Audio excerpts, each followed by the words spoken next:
Five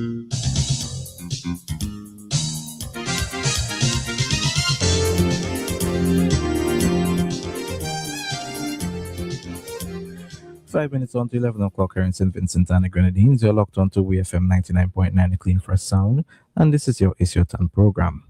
Remember, It's Your Turn is an interactive program, so the numbers to call are 457 9997 if you're calling from a local landline, 532 9997 if you're calling from a digital cell phone, and you can call us or send us a message on WhatsApp at 457 9997. The It's Your Turn program is being hosted by Mr. Cecil, Mr. Philbert, and Mr. Joel Providence. Good morning to you, Cecil. Good morning to you, Karen, and good morning to all our listeners on the various platforms. As was introduced, my name is Cecil Ryan, and I'm very pleased to be with you another Sunday morning. Sunday, we're starting a little bit late, no fault of our own. Well, there's really no fault, just that the things started late this morning. But we're here and we're ready to go, and we won't take up too much of the time at the beginning of the program. But I just want to greet my colleague, well, actually my colleagues, and ask Pijan to start off with the greetings. Pijan? Yes, Cecil, thank you and good morning. Good morning to all of St. Vincent and the Grenadines. It's good to be back as we engage in another edition of Issue at Hand. It's always a pleasure. This morning, as in every other morning, we have an interesting topic for you to discuss. Very important topic. We hope that you listen, call your neighbor, call your friend, and join us as we engage you in this issue. Cecil? Yes, I'm staring at Joel coming to his station. So I want to just wait until he's seated and ask him to give account of his presence here this morning. Joel? Thank you, Cecil. Pijan, good morning. Good morning, Kieran. Good morning, St. Vincent and the Grenadines. I believe that this is the first time for 2026. I think so, I believe it is. So if it is not too late, Happy New Year to each and everyone listening to the program. It's going to be a very action-packed year, I do believe, hopefully in favor of the people of St. Vincent and the Grenadines residing at home and abroad. And if we have a role to play in supporting the people and our efforts to live a better life, then certainly we will play our part. So greetings again to everyone. All right, good. And we're ready to go. We're going to be looking at the National Insurance Service this morning in terms of its reform, securing pensions today, for today and for tomorrow, and so on and so forth. So we're going to be focusing on some specific questions, but of course, as usual, others will come up and comments will be forthcoming as well. And that's when we invite your participation in the program. But before we get into introducing our special guest this morning, I just want to greet our WEFM community. As I've been saying recently, it's a family affairs. So as part of our WEFM, and in particular Issue at Hand family, we want to extend very warm greetings to all those who are listening or who are following or who are involved on the WEFM platforms, all of them. Social media platforms, of course, free-to-air, Facebook, YouTube. And I know one particular person who's on YouTube. Greetings to you, that's one person. And Instagram and all the others, if you are listening on others. And of course, and we want to greet those who are listening via Star FM. Good morning to all of you. And Garifuna Radio, of course. Good morning to everyone. And we welcome you very warmly to our program. I think, Joel, you have one or two quick comments you want to make before we introduce our guest who is in studio already, of course. John? Yeah, well, the some of the topics that I think I will defer until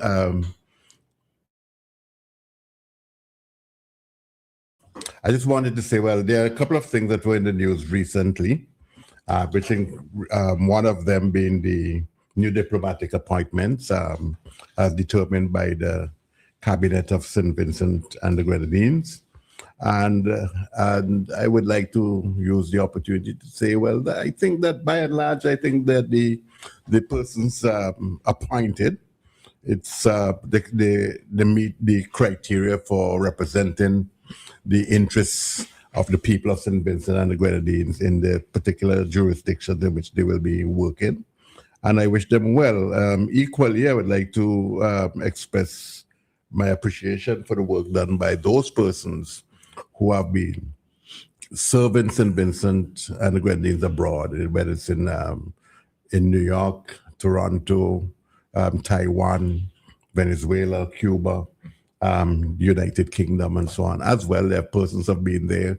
For example, High Commissioner Senor Lewis, former, has been in that position for more than 25 years, and so on. And he has doubled up in more ways than one, not just serving as a High Commissioner, but he certainly took on all consular affairs as well.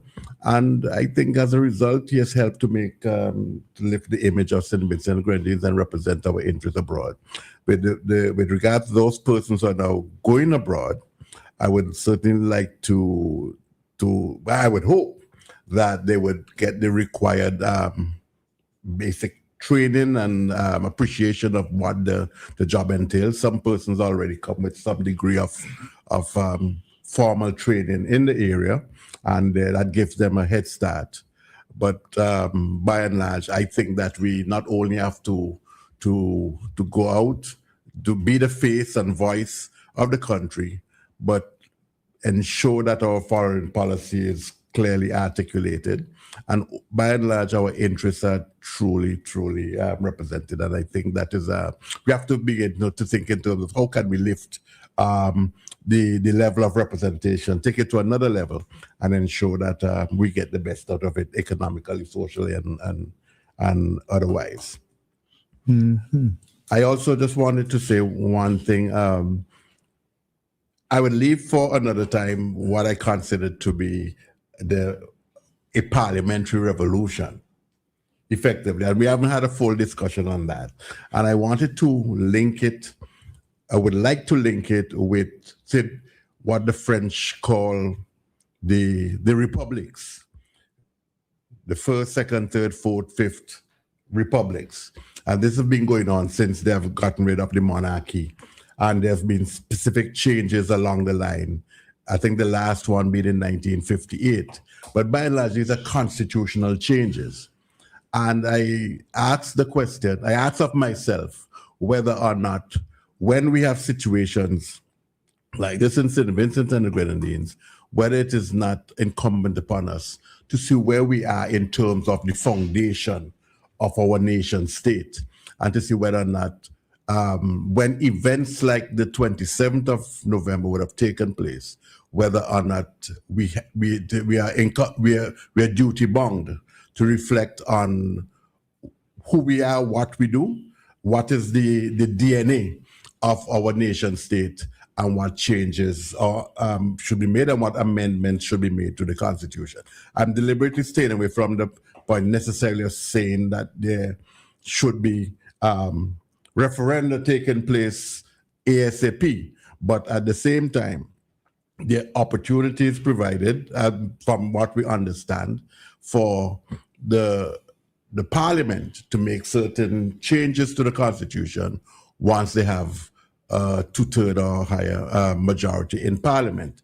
So certainly we'd like to be able to discuss these things as well as they come along. But every so often, and I think it is a failing, I believe, of CARICOM member states, that we feel we take a very conservative approach towards making change as to how we go about developing our nation state. And I do hope that the opportunity will present itself in the near future. It'll be a topic for discussion. I have my views as to how we can go deal with it. And I trust that we can have this discussion at another time. And my third point that I wanted to raise, Cecil and Pigeon, and this ties in with this very discussion on the NIS and particularly with regard to the pension plan that is in the process of change and so on for the better of the people who would be so touched. And it has to do with the quality of life of Vincentians. Do we, from time to time, challenge ourselves to say, are we satisfied with the quality of life, particularly of those persons who have gotten to a particular age, in terms of health, in terms of leisure, in terms of commuting from one place to another, to be able to communication between one another and so on, to get the support of the neighbor, support of the friend, support of the family, to be able to manage to live a decent life. The cost of living does not impact them in a way that they just simply find it hard to survive, and even it may even curtail the number of years that they would like to see, they would expect that they would live naturally. And I think these are the kind of things that we really need to discuss.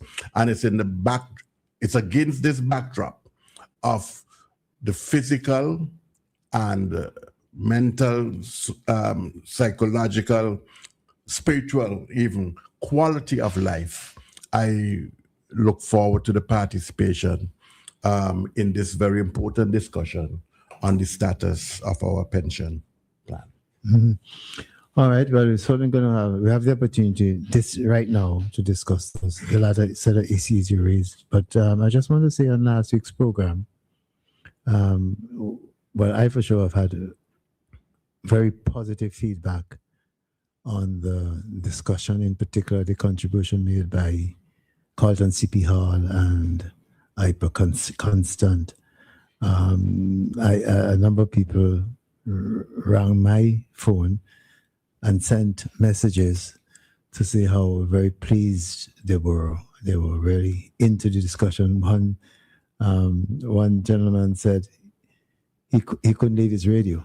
In fact, Peter, you heard it. He heard the conversation. Yeah, he couldn't turn away from his radio. And as I've shared with some people, I don't know if I shared with you guys, but certainly Hyper and CP, I shared some additional comments that were sent to me via WhatsApp. So, and of course, we have made a pledge, and those folks have requested that we continue that discussion.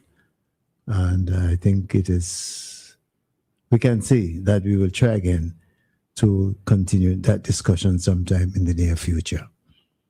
But for right now, we're going to be discussing the National Insurance Service, looking at reforms and securing pension in terms of today and moving forward. And there are some particular points we want to look at, and they will come up. We will ask our guests to highlight those particular points rather than me doing so. And our guest is no other than the CEO of the National Insurance Service, Mr. Stuart Haynes. Stuart, good morning to you and welcome to our program this morning. All right, good morning, Cecil, Pijan, and Joel. It is a pleasure for me to be here, the opportunity to speak about a people-centric organization, and I am particularly pleased in terms of Cecil opening around the whole issue of putting people first and supported by Joel. So that's the reason I am here this morning, to talk about the people business, because from the discussion in terms of with the public, a part of our transparency program, it is clear that a lot of people know of NIS, but not about NIS. So we are always happy to have open dialogue about informing our owners, because the people are the owners of the pension system. We are just stewards. We just fiduciaries that look out in the best interest of the people. So it's a real pleasure and honor for me to be here. And also, very importantly, I'm among 3 pensioners who will hold me accountable to ensure that I protect them today and tomorrow and their children and grandchildren. So it's a pleasure to be here. All right, for sure, you know that this particular pensioner would do just that. Okay, good to have you on with us today, of course.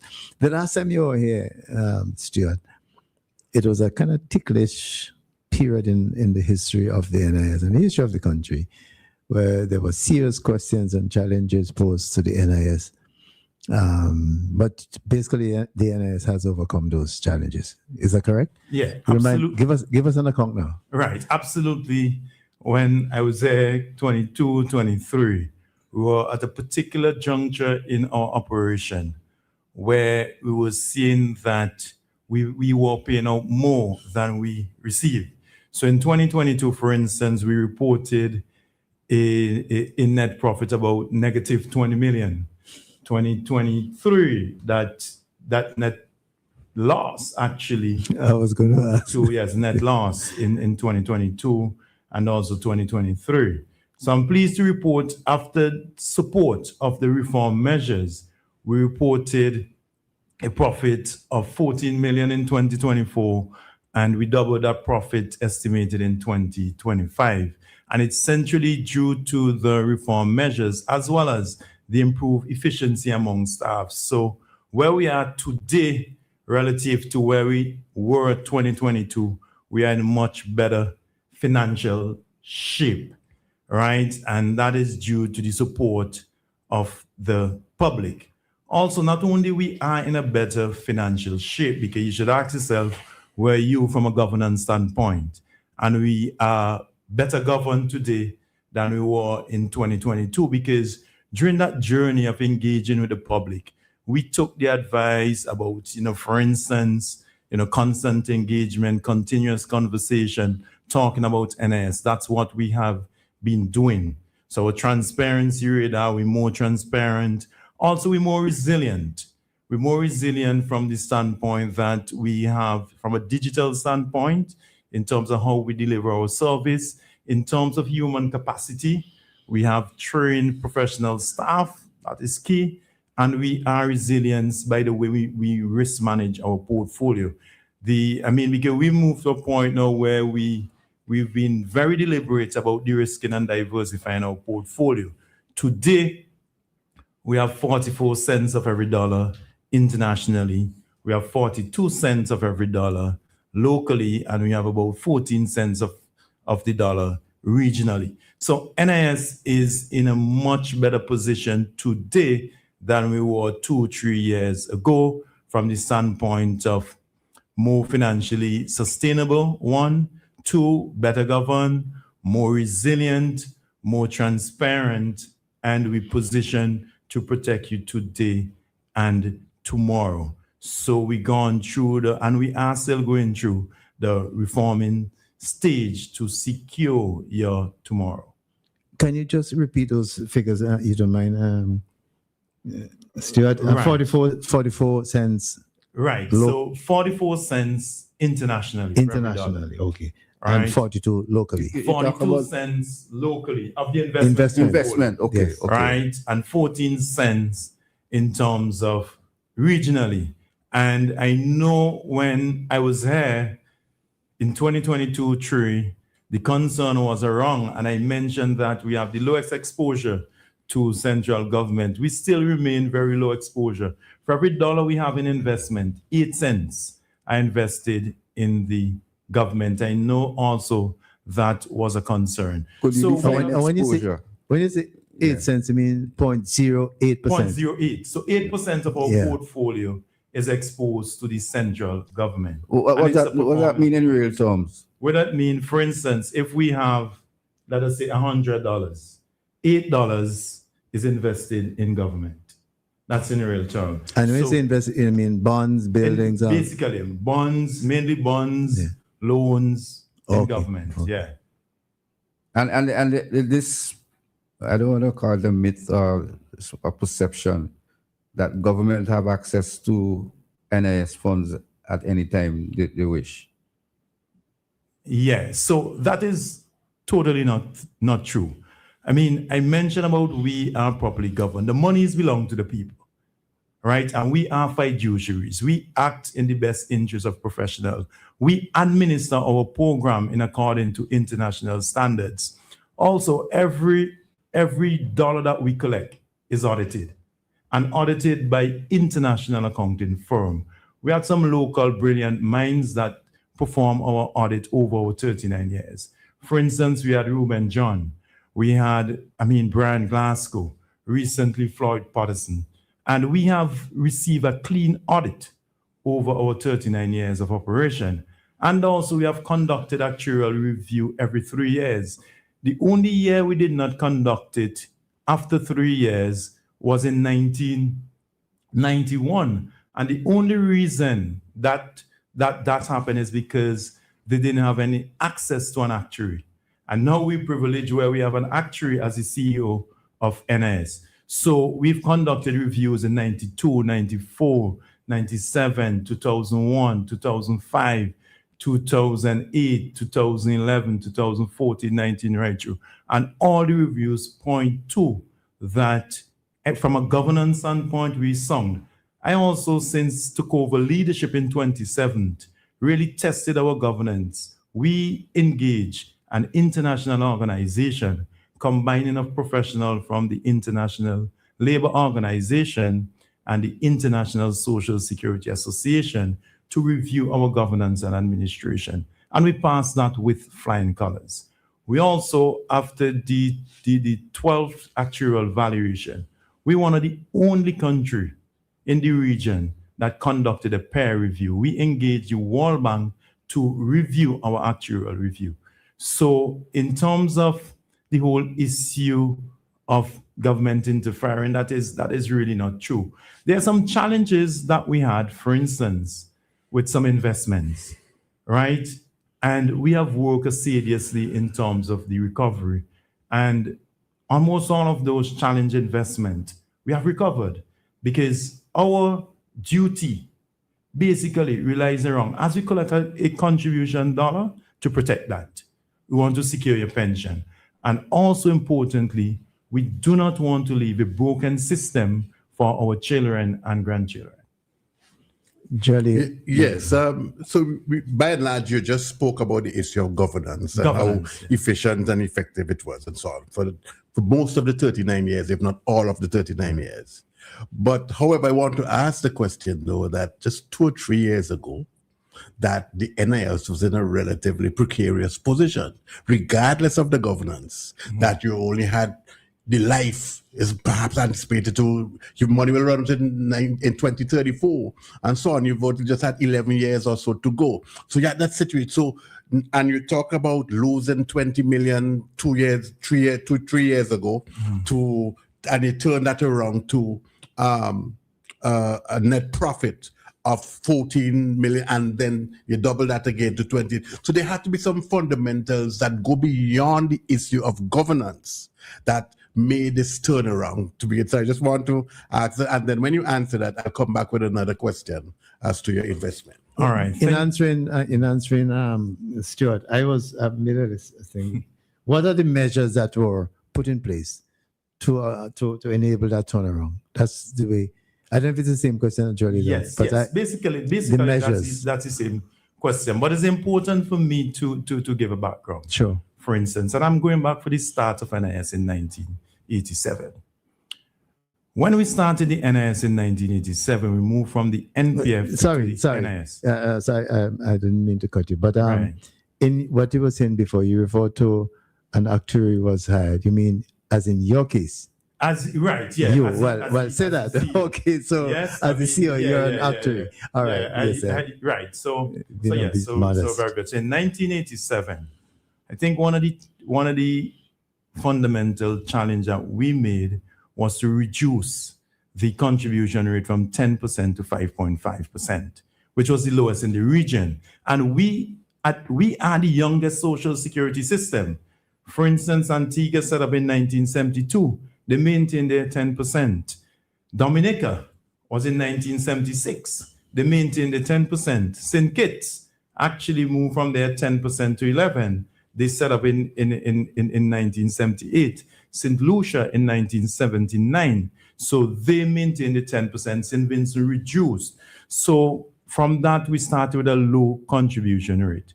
Secondly, in terms of the benefit design, our benefit design was generous. Generous in the sense that it was front-loaded. So, for instance, you had it where you entitled, if you contribute for 10 years, to 30%. After that 10 years, 1% each year. So that's front-loaded.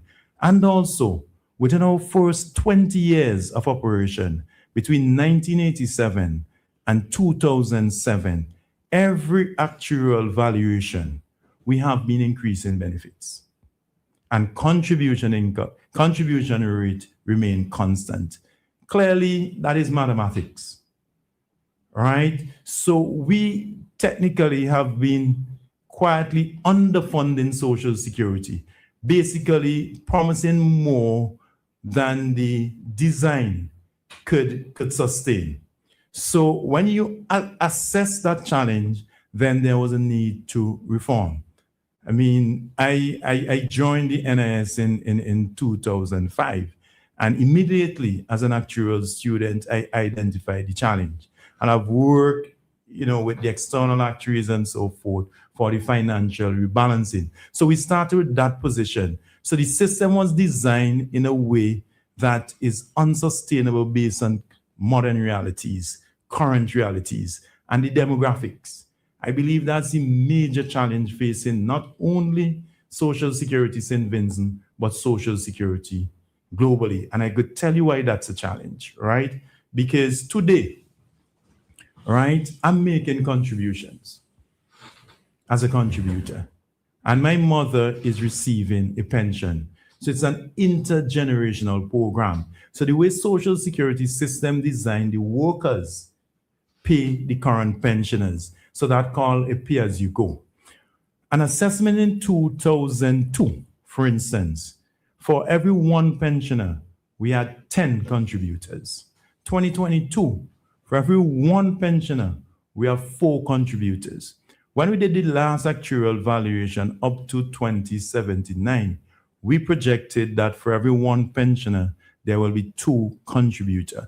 And concerning for us as a country is that our population is projected to decline. So it was a serious demographic challenge that we face. How we turn this around? 1, we recognize by the guidance of an independent actuary that we need to make some changes. So one of the first change was to increase the contribution rate, right? And we increase the contribution rate gradually, right? Increase it by 1% every year. We started 2024 and we'll go up to 2027, where we'll move from 10% to 15%. We also in 2014 increased the retirement age and have phased from 60 to 65 over a 15-year period. So for instance, currently the pensionable age at the NIS is 64, and in 2027, 2028, that pensionable age will go to 65. So those are 2 significant changes that we have reformed to improve the financial performance. Also, from an administrative side, we have strengthened the investment performance, because last year our investment income was about 32 million. So not only we did better with regards to contribution income higher by the rate and also the efficiency of the compliance unit, but also the investment performance. I mean, our international portfolio, we got a return on the total portfolio about 13%. For the equities alone, we had a return of 25%. So we really did well on the investment front too, and clearly administration as well. We ensure that we were prudent in terms of the administration of the funds. So, I mean, administrative expense basically remain flat. So we realized it was a multi-pronged approach. So you treat with the design, which is basically guided by the independent actuary and supported by Parliament. But we also think it was critical to strengthen the administration arm of things, the way we invest, which was guided by the competency of the team. So those combination of factors, led to NIS performing exceptionally well, for instance, in 2025. And with $500 million, our rate of return on asset in 2025 was 8%. And in international standard, that is exceptional. So those were the factors and the leadership and so forth. But what was critical for me since taking over in 2017 is listening to the public, right? And realizing the public need to take ownership of NIS, because NIS, I will tell my team, does not belong to us. So we engage in this whole issue of transparency and sharing information and so forth and so on, because we want to win their support. We want them to understand how we are managing their funds for their best interest. Is that really a public relations approach, or because when you say take ownership, how effective is that? When you take, it's just basically about PR, isn't it? So Stuart? No, it's not about PR. It's about holding us accountable. For instance, how do you hold you accountable? Right. So, for instance, Joel. So you are CEO of a company. You give account to your shareholders. So you go to an AGM, you report on your performance. But my shareholders are the people of St. Vincent and the Grenadines. So I have to give account for them. So you may have, for instance, one meeting with your shareholders. You have a regular meeting with your boards. I would have regular meeting with my boards. But my shareholders varies from youth to the eldest pensioner. And we need to engage. So when we talk about social security, we are talking about how we are managing your funds. We are stewards. We are giving account of it. So that's they're holding us accountable, because the monies belong to them. They are the owners of social security. So what we're doing is reporting regularly to them on our performance. Every dollar that is paid into that fund belong to contributors and pensioners. So that's where the ownership is, and that is where the education, sustained education, comes in from the administrators of Social Security. Okay. I have a couple follow-up, but flash questions, quick fire questions. Remind me again, the ratio today of pensioners to contributors is what? The ratio today is about 4.2 contributors for every one pensioner. And where would you want it to go? You think you can get back up to 10 to 1? That will be a challenge. The demographics is, so Social Security depends on 4 ingredients: the economy, the demographics, which we have no control over.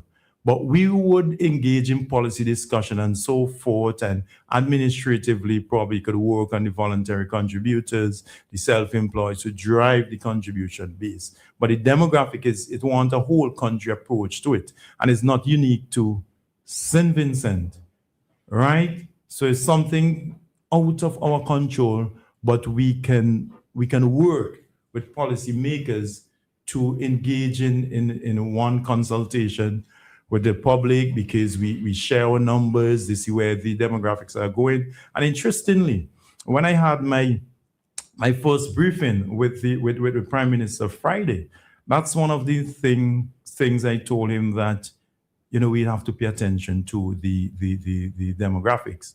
He recognized that early, and with that policy position to see how we can push in terms of that trust, in terms of the demographic situation. Because St. Vincent is unique too, as well, because not only people are living longer with the life expectancy, and that the fertility rate, meaning the number of live births per childbearing woman, are declining, right? For natural replacement, it's supposed to be 2.1, right? And today in St. Vincent is 1.8. Can't ask you to help with that, No, but probably I've done my share already. I could, right? Yeah. I could, right? But what is also challenging for us is migration. What we're seeing is that the increased outward migration among the working age population. So it's a whole policy and national approach to address this issue of the demographics, but a major challenge facing us. So I accepted with the 1 to 4.2 or so like that as pensioner to contribute. But compared to say 20 years ago, 15 years ago to today, what is the average life of an individual's pension?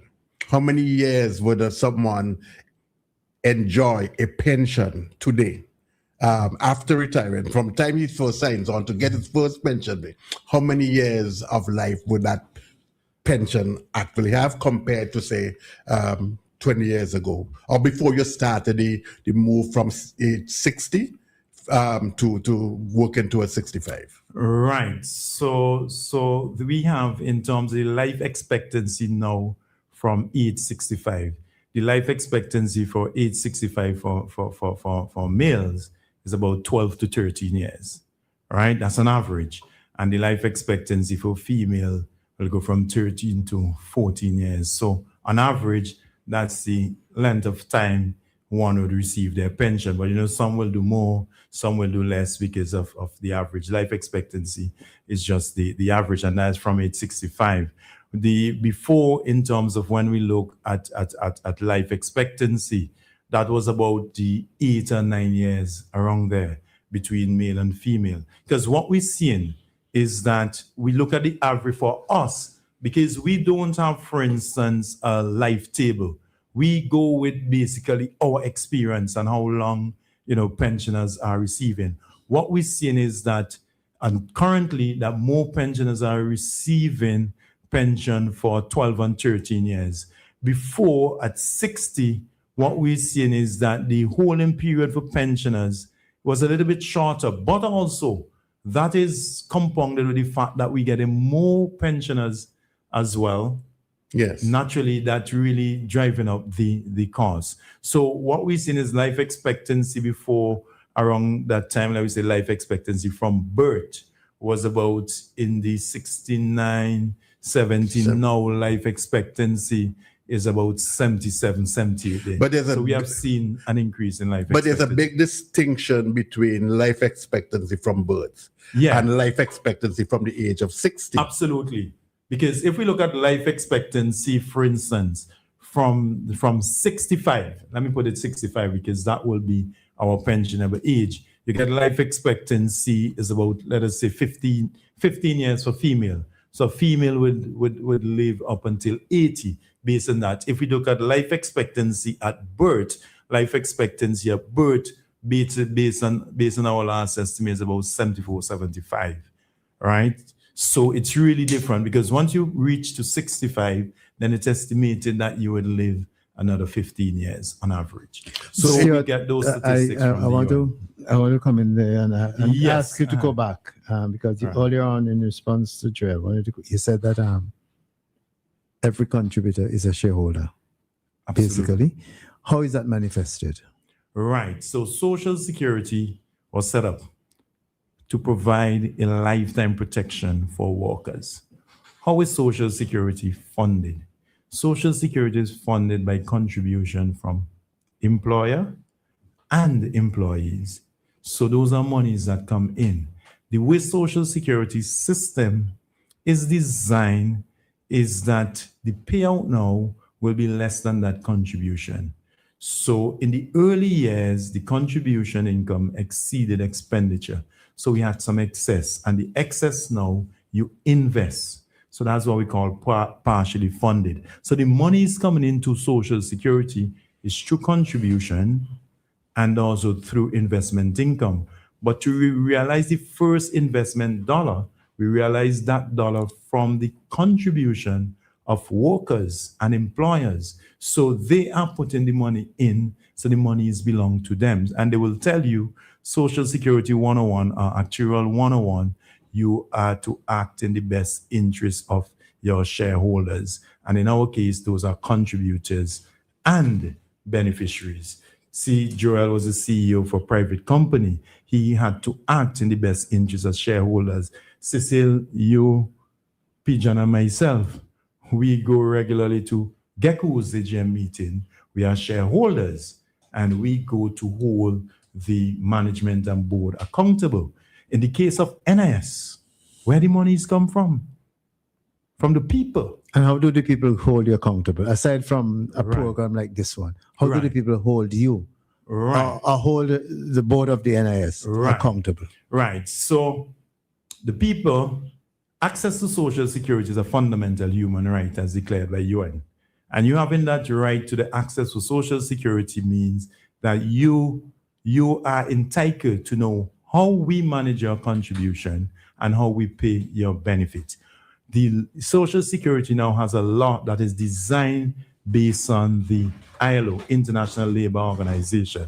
And the design of that law will tell you that the oversight of Social Security need to be a tripartite board where we have an employee representative, an employer representative, because employee and employers are paying into Social Security, but also you need government representative.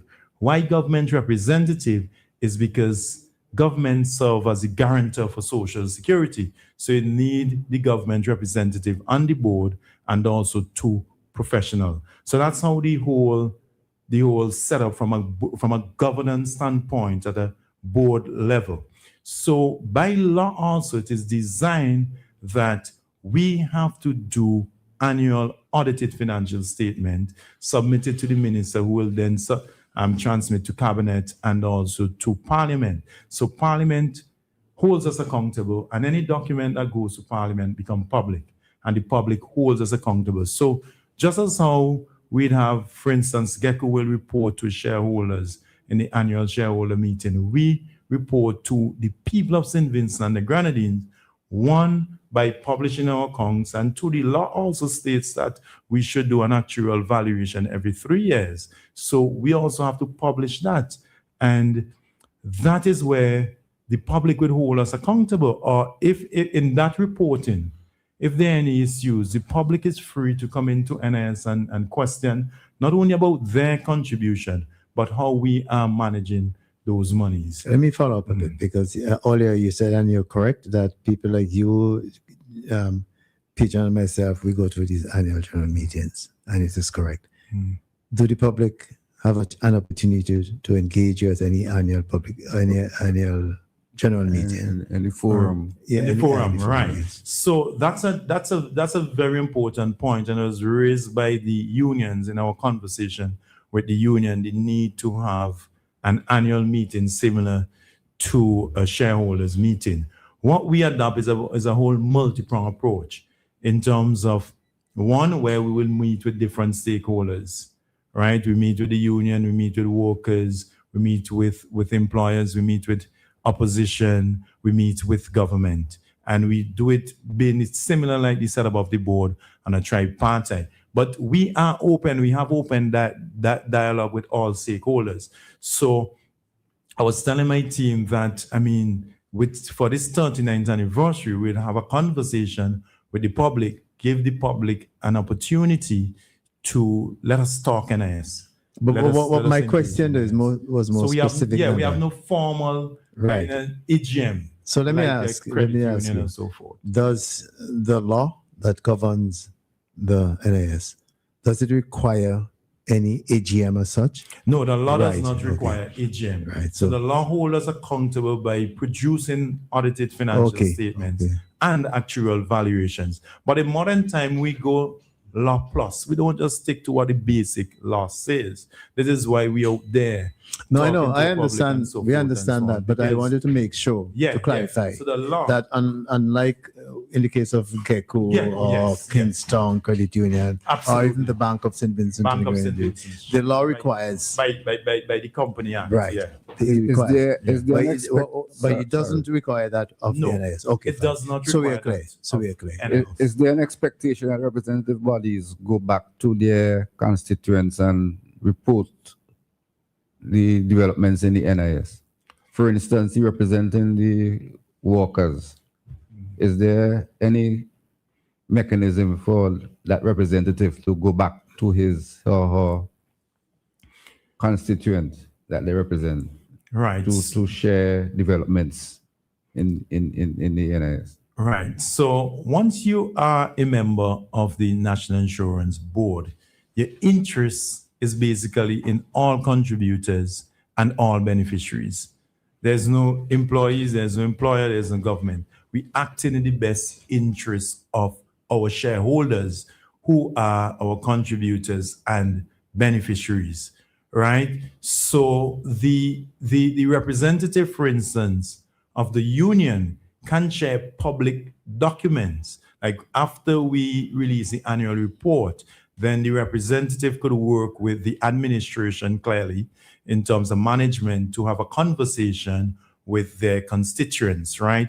But during the course of operation, unless a document is public, then they would have to act in the best interest of all shareholders. So you don't want to give one particular group an advantage over the other. So as we'll know in good governance that you're a fiduciary at that point, and your fiduciary are for all stakeholders. And there are mechanisms in which your constituents would be informed about NIS operations. So at board meetings, we can discuss where, for instance, a member of the representative of the employees could give direction for management to have discussion with the constituents and various constituents. But Stuart, I'm aware and I recognize and I respect the fact that directors cannot go out yes. and discuss matters, the business of the entity,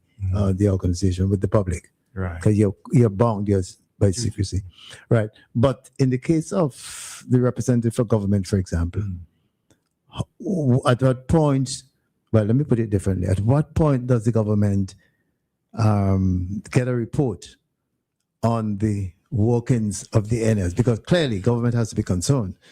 So at what point? Is it through that representative, or you're required to report to the government, to cabinet at different points? Which one? Right. So the government, who serves as the guarantor for Social Security, would receive, well, by law, should be annually financial, but we go above the law and we go for best practice. So the chairman of the National Insurance Board will report to the government on a quarterly basis about the affairs of the company. Okay. Right. All right. Yeah, so we are clear on that. Yeah, Joel. I really am I must be honest, as I've been in the NIS pension for a while, and I believe that communication is not as generous and forthcoming as I would like it to be. And you see that I am a shareholder, right. Or have been for X years since making my contribution. I've been involved in private pension plans for a long time. Since my days at ECGC, I was chairman of the committee down at ECGC, and also played a key role at Career Cecil and other bodies. And I know that representation of employees is actually, you have to ensure on the private pension. You have to be there. And those representatives have to go back and speak with their so-called constituents and share the information. And we are also obliged to share the information. But I'm just finding it difficult to get, how do I really go and say, I have a concern about my pension or generally what is happening? How do I get information? And I just feel sometimes that many of us are in the wilderness and feel that by and large that this body, this entity, this agency that belongs to the people is virtually not really presented to the people or given to the people on a timely basis, maybe annually, as you say, or twice annually. But I just generally feel that our ability to participate, to contribute, is not significantly there, and that is my view. All right. So, and your concern, you going to respond to that? His concern, yes. His concern is noted, because we're in the business of transparency and people's business, and I think collectively we want to reach a point where, the pensioner like Joel is satisfied, and also the contributor with regards to our accountability and our operations, right? Because as he rightly said, Social Security is slightly different because myself serve as trustees for several pension plans, and also as an actuary, I give actuarial advice. And that's just operated a little bit differently as social insurance. But if we check standards, like we go in accordance, for instance, to International Social Security Association that provide best practices for Social Security. And I mean, we are beating and even surpassing in terms of the minimum engagement of the public. What we find is that we going out there, we having conversation. But sorry, can I ask you to clarify? You said in terms of the engagement of the public. Yes. Did you mean engagement or you mean informing? Because to me, engagement means a different thing. If you come to an AGM, like Pigeon and I used to at least with Gecko, we probe questions of the board and we ask, and the CEO, we ask, and you know that. Yes. But that to me is engagement. Right. But if you simply providing information, as you're doing now, very good information, I want to say that is different with what you're doing now, which is good. Don't get me wrong. What you're doing now is fantastic. But in terms of the pensioner or the shareholder, as you put it, engaging you, it's a different story, isn't it? Right. Not because as I said, it's a multi-pronged approach in terms of engagement with Social Security, and now we have our conversation. So, for instance, on Thursday or Friday, I engaged with the union of this past week. Yeah. For that, I mean, last Thursday or Friday, I was there with the union, and what was positive, I had all representative, executive for all of the unions, and they engaged us to give us advice. That I engaged the opposition as well. During the reform, I got so Stuart, let me ask you, because earlier Pigeon asked you. So I'm going to the different stakeholders. No, but before you go on, Pigeon asked you a while ago if there's the opportunity for those, for example, the leaders, trade unions and so on, to go back to their membership and report to their membership. Isn't that what you're, Pigeon? Yeah. I think that's what you. Do they report to you in those engagements, meaning the union leaders? Did they report you that they engage their members? No, you see, I think I got what Pigeon asks is the union representative on the board. Oh, on the board. But still, yeah, you're correct. But still, you haven't engaged the leaders in the suit gone. Do you get a sense that they're speaking, haven't been informed or engaged by their membership? Well, I am very encouraged, to be honest, because I do this business of advocacy around Social Security through the region, and I'm particularly impressed with the knowledge of the leadership of our unions. I'm not questioning the knowledge. No, 1 sec. But I'm not questioning their knowledge. I'm questioning the level to which they're engaged with their membership. Right. So I will get to that. I will get to that because first I have to start with the leadership. Yeah. Okay. Go ahead. I'm encouraged how informed they are of Social Security. And from the discussion, clearly, they engage their membership, because we have been having discussion with the leadership of the union since the reform.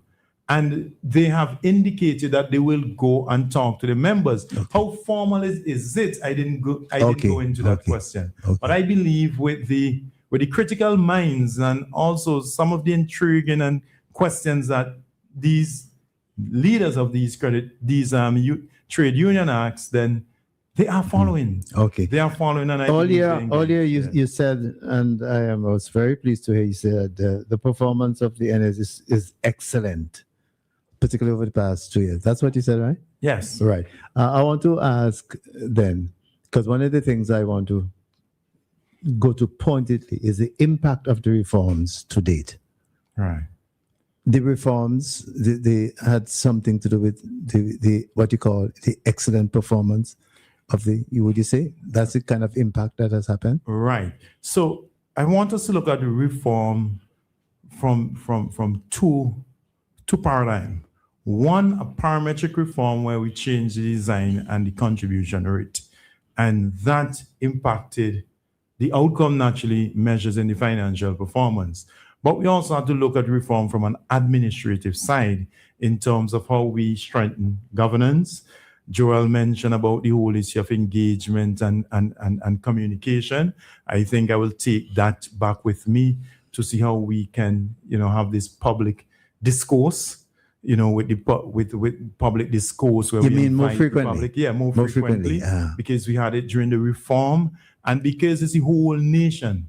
I mean, our shareholders, we had sessions where, it was live and so forth. But I think I would take away some of the comments around how we can strengthen that in terms of getting the public more engaged so that they can actually take ownership of it. So we see the reform translated into the positive results. We see our strengthening of our investment governance as well, drive the performance. And also we have reformed where we strengthen the risk management of NIS, meaning we are more intentional how we identify risks to the organization.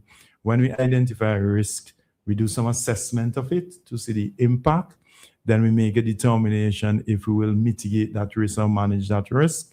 We will monitor the risk and we will report the risk. That is part and parcel of strengthening the governance of social security. So those things are mainly done internal, because what is key is that we have to strengthen the internal variables like the human resources, digital transformation, and the whole issue of good governance in order to get the positive, excellent results that we had in 2025. I want you to address, if you don't mind, the 13th actuarial valuation, pointedly. Right. So the 13th actuarial valuation is on its way. Right. I had a meeting last week, Tuesday, with the actuary. We have changed the actuary. We have used TELUS Health for the past 4 actuarial valuation.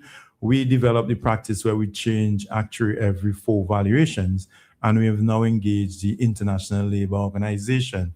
So I had the discussion. We are in the data analysis phase, and that meeting was very positive because they were really impressed with the quality of data and readiness of NIS St. Vincent. And this 13th actuarial valuation would also have a component where we explore the feasibility of an unemployment benefit. And that is significant. I want you to address that, but before you do, you said you've changed actuary. Right. It's just that the time had come for that to happen.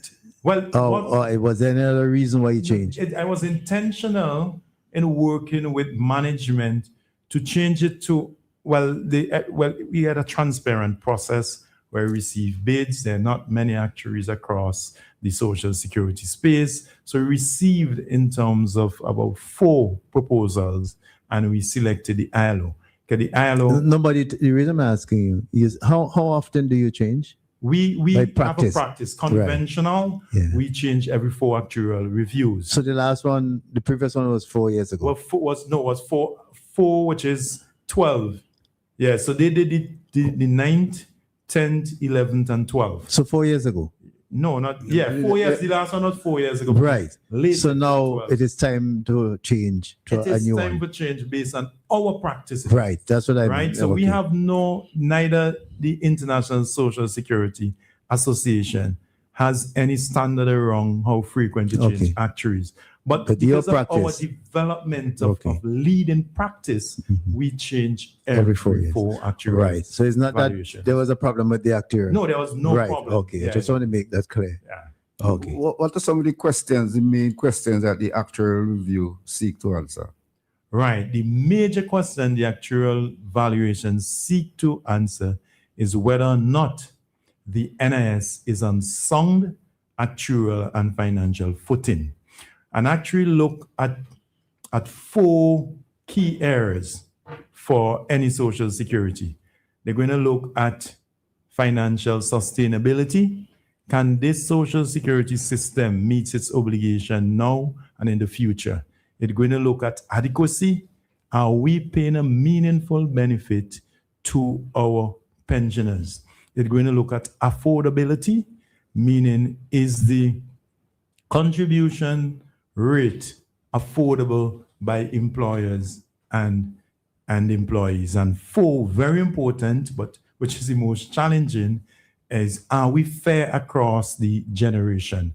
Intergenerational fairness or intergenerational equity. So the actual do the assessment and see how the Social Security line up with regards to those 4 objectives.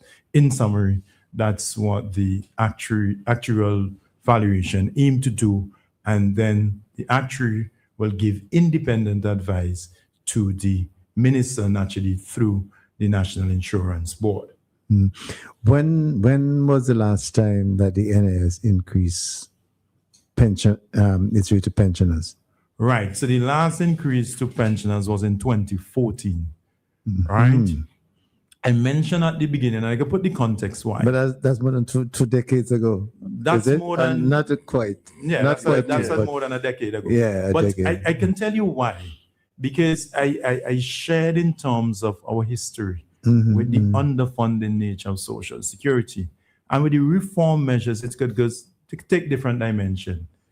You could, but you know my next question. No, hold on. Yeah, I know, yes, but yes. You know my next question. Right. Okay, all right. So you could answer that one time. So clearly, you could have one, ask the pensioners to make a sacrifice and a reduction in benefit. We have seen that across the world, right? But that will create a significant cost of living shock. So we didn't go that route. But because the reality is we were correcting a financial imbalance. So what we did over that period, because we were very generous at the beginning where you were increasing the pension before we froze pension, because we had to correct a financial imbalance. And we had to make sure the security of that pension was key to us. And pensioners understood that. Pensioners. They understood that, Right? And they accept that generally, would you say? Well, we understood shared the information for the pensioners, right? Right, but they understood that was it. Key. And they went along with it. Yes, right, they, okay. They Who will. went along with it? Like once They had no choice. No. Joel, you had no choice. I had no choice. Once, Yeah, right. but you say if they understood it fully and they went along. First of all, to understand it means it has to be communicated. Right. To understand it, and then to go along to accept. It's a different thing, and I think that neither of those 2 or 3 So you're saying that Stuart's answer wasn't no from his angle it's fine. no, from I am asking the question as a pensioner. As a pensioner, right? And I'm asking on the basis of other pensioners.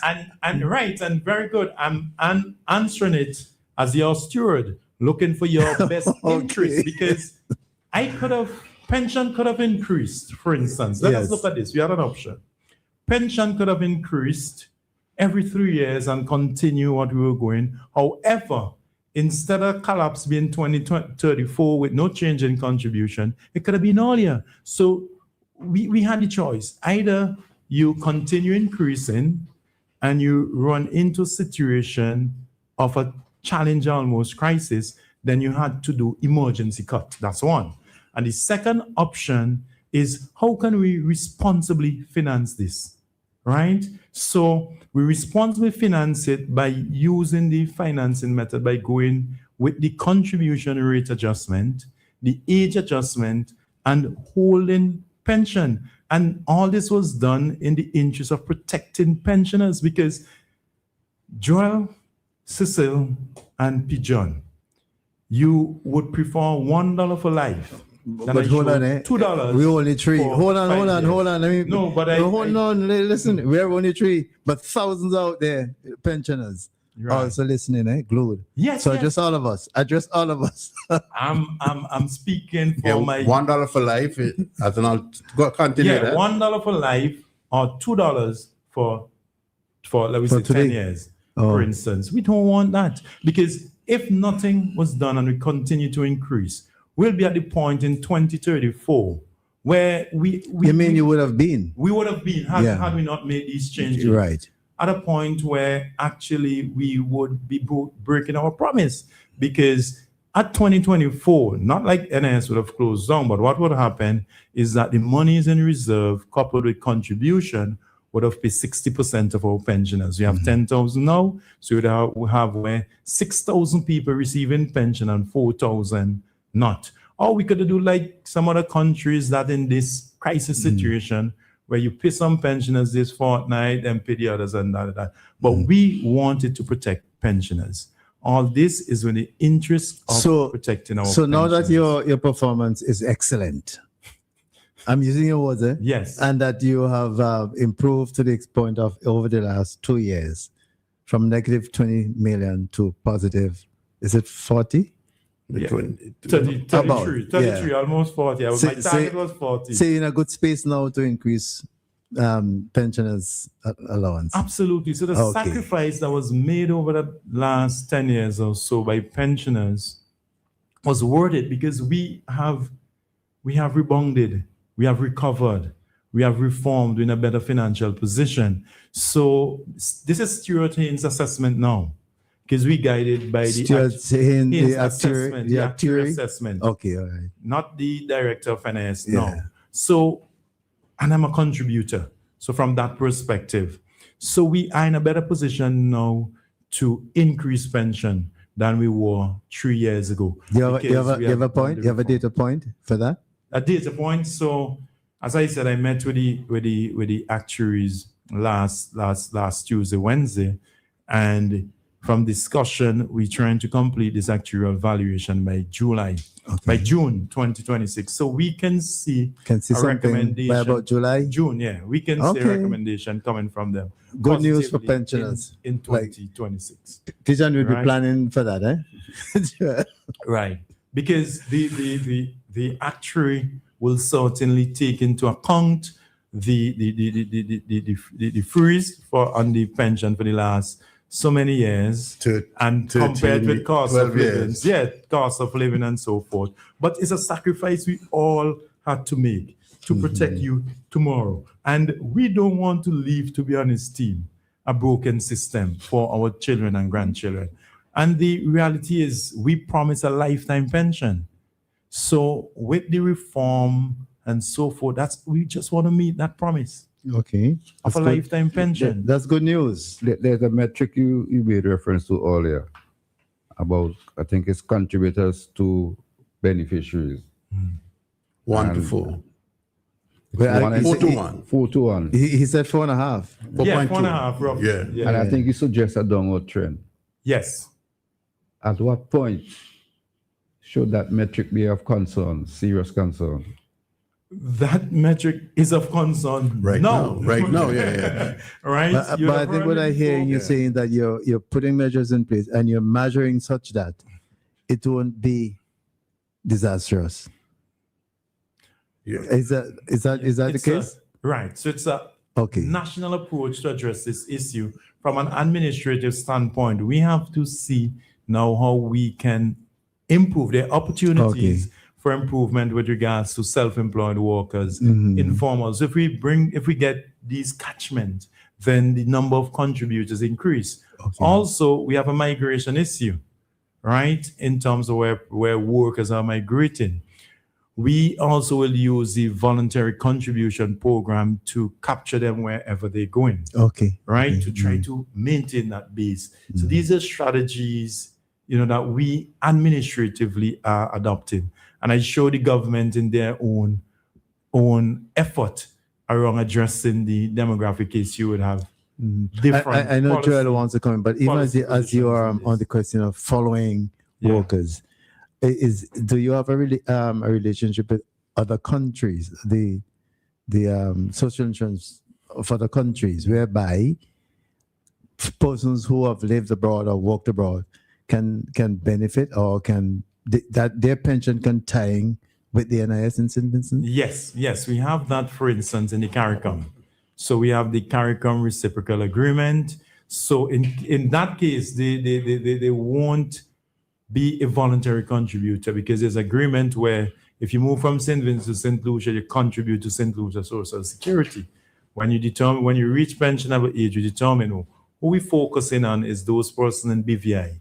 Okay, the BVI, British Virgin Island, is not a part of the CARICOM reciprocal agreement. Also, persons going to the US and the UK. So we're following those sailors. Canada as well? No, we have an agreement with Canada. Oh, you have a Canada. We have agreement with Canada. So what does that say, the agreement with Canada? Right. So that agreement in Canada means that because it's a reciprocal, is that if a Vincentian move to Canada and they work, then when they reach retirement age, then the Canadian Social Security will send for the information here to see the contribution history in St. Vincent, and they will take that information to compute their pension. So there's an arrangement between St. Vincent and Canada, and in that regard. I know we're speaking about cruise ship workers. Cruise ship, we need them. We need them. We need those. I have a question going back to what Pigeon had asked, right? The ratio of 4.2, 4.5 to 1. Yeah. I want to. So you mentioned about 10,000 pensions, but I think I heard on the radio about 8,000. There are 10,000 pensioners. 8,000 receive NIS as the only source of income, roughly. Okay, but you have 10,000 persons getting NIS pension. 10,000 persons. Right. Getting NIS. And it's a ratio of 4.5 or 4. Yeah, because we have like then you 45,000. 45,000. But what I really want to ask, and I know that we had a discussion here before, when the former Minister of Finance was on, and I think I even had a disagreement with Cecil on this particular question, is this. So you're saying that the ratio is 4.5 to 1, right? But 10,000 persons, they're getting pensioned every month. So that's 120,000 payments being made. And I'm not saying that the contributors actually make payments, contributions every month, but then you therefore have to have a ratio equally, right? Then you have to multiply the 45,000 by 12 and so forth. And that is where I believe you may actually, if you take it on a monthly basis, you might actually find that the ratio is not 4.5 to 1, that the ratio might actually be 2.5 to 1. I ask the question in this sense that you may actually have some persons who are registered members, contributors, but they probably only contributing 3 or 4 times a year in terms of the monthly analysis. So I just want you to respond to that to see if in truth and in fact whether or not the ratio is really 4.5 to 1 or actually it is actually lower than that or worse than that. Right. So we have had a track record of paying over 39 years the pensioners fortnightly, on time and in full. We have clear evidence of that. So that is the 10,000.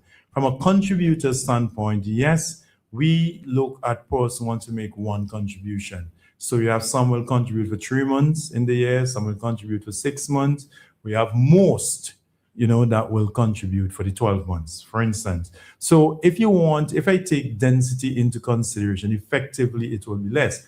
But also remember we partially funded. So supplementing the contribution income is also investment income as well. But if we look at the demographic ratio, which you're talking about, then that's a typical sort of a metric that we use because we adapt to the international standards. But if effectively you look at the average, the number of persons contribute, for instance, for the full 12 months, right? We probably would have about, let us say 30,000 of that, 32,000, because in St. Vincent, we have what we call the Pareto rule, where 20% of the employers pay 80% of the contribution. We have about 65% of our employers have 5 employees and less. So we're small business society. So we'd have that. So what we look at, for instance, with that is the cash flow. Right. So, for instance, in 2025, we collected about $116 million in contribution income. And we paid out, for instance, $98 million in benefits. Right. So that basically 116, 98, that leaves us with 118 million.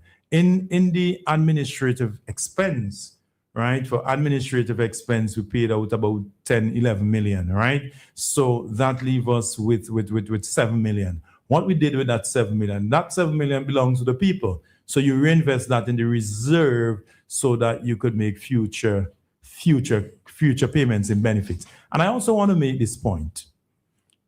And it's the So ownership. before you go on to making the point, do you use some of that 7 million surplus into development, like Right. investment? So in our investment portfolio, yes, how we invest, we typically more social security contribute to national development. Key, critical, because at the end of the day, we are challenged with sustainability and demographic.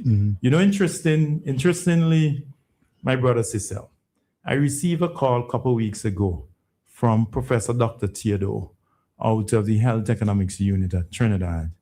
And he said that, Mr. Haynes, I want to pick your mind on something. I want to pick your mind of how we can carve out some funds within Social Security to contribute to employment creation. And his point is that, you know, we have high youth unemployment, for instance, and we need to see how we can create employment. I said, Dr. Theodore, that, you know, that is impressed by my good self. I had the opportunity, Cecil and Joel, to present at the International Social Security Forum, the World Social Security Forum. I was given the privilege to present the guidelines in terms of our investment to Social Security Fund, right? And in presenting that guidelines, we identify 4 key broad objectives that Social Security should follow with regards to the investment of funds.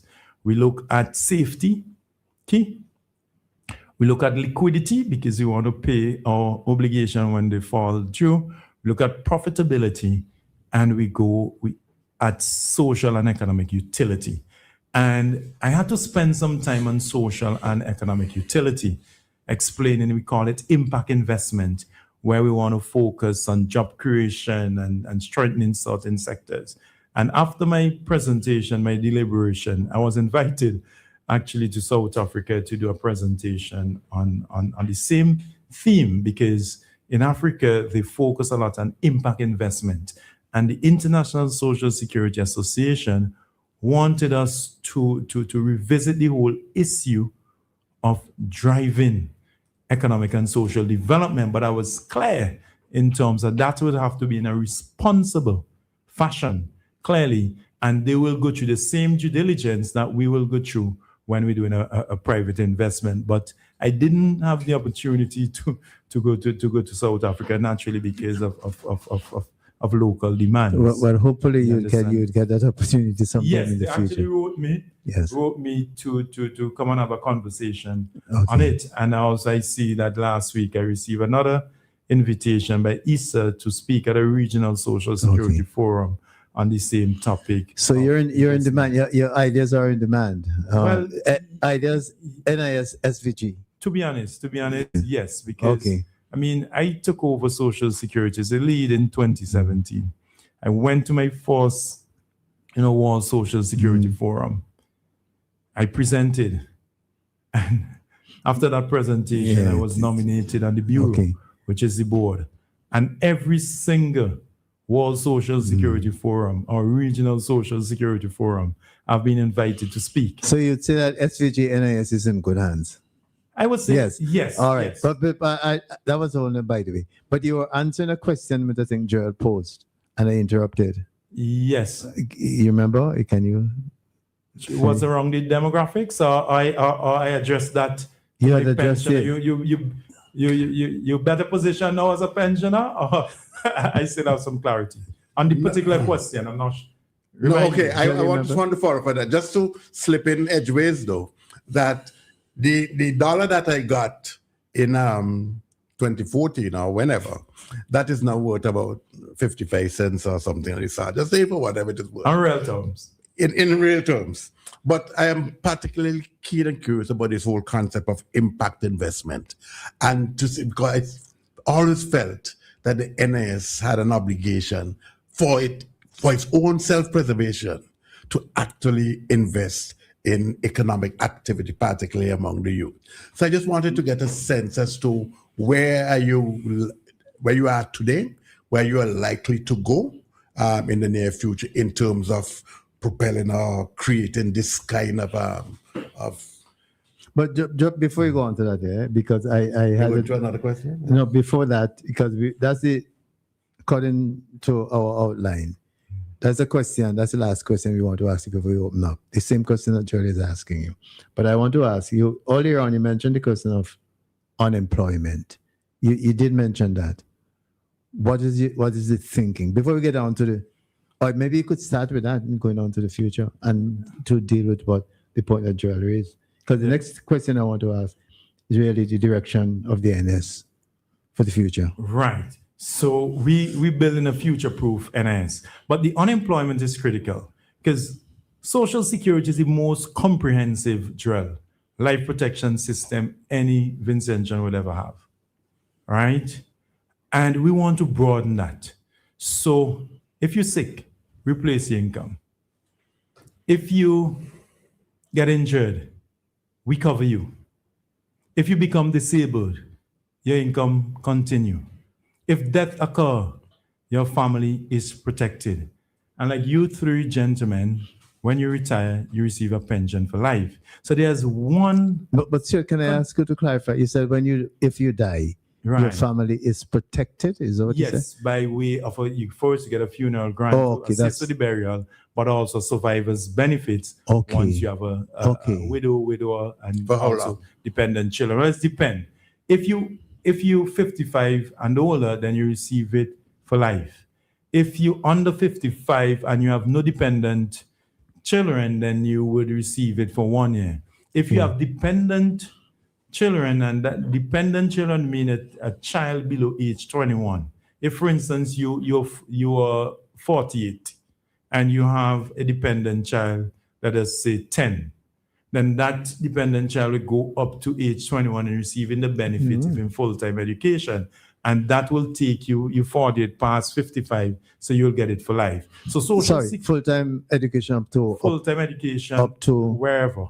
Once you're up to university. Right, but the 21 year, once you're in full-time education, you receive that at age 21. Up to university. Full-time education, up to wherever you are. Because some people can be 21 and in college or what, so up to where you are, university included. Okay. Because you're dependent, right? So, and it's amazing. So even though you're gone, your contribution is still working for you because it's paying whether you're widow and your children. That sounds like an ad. So we protect you. I mean, beyond that.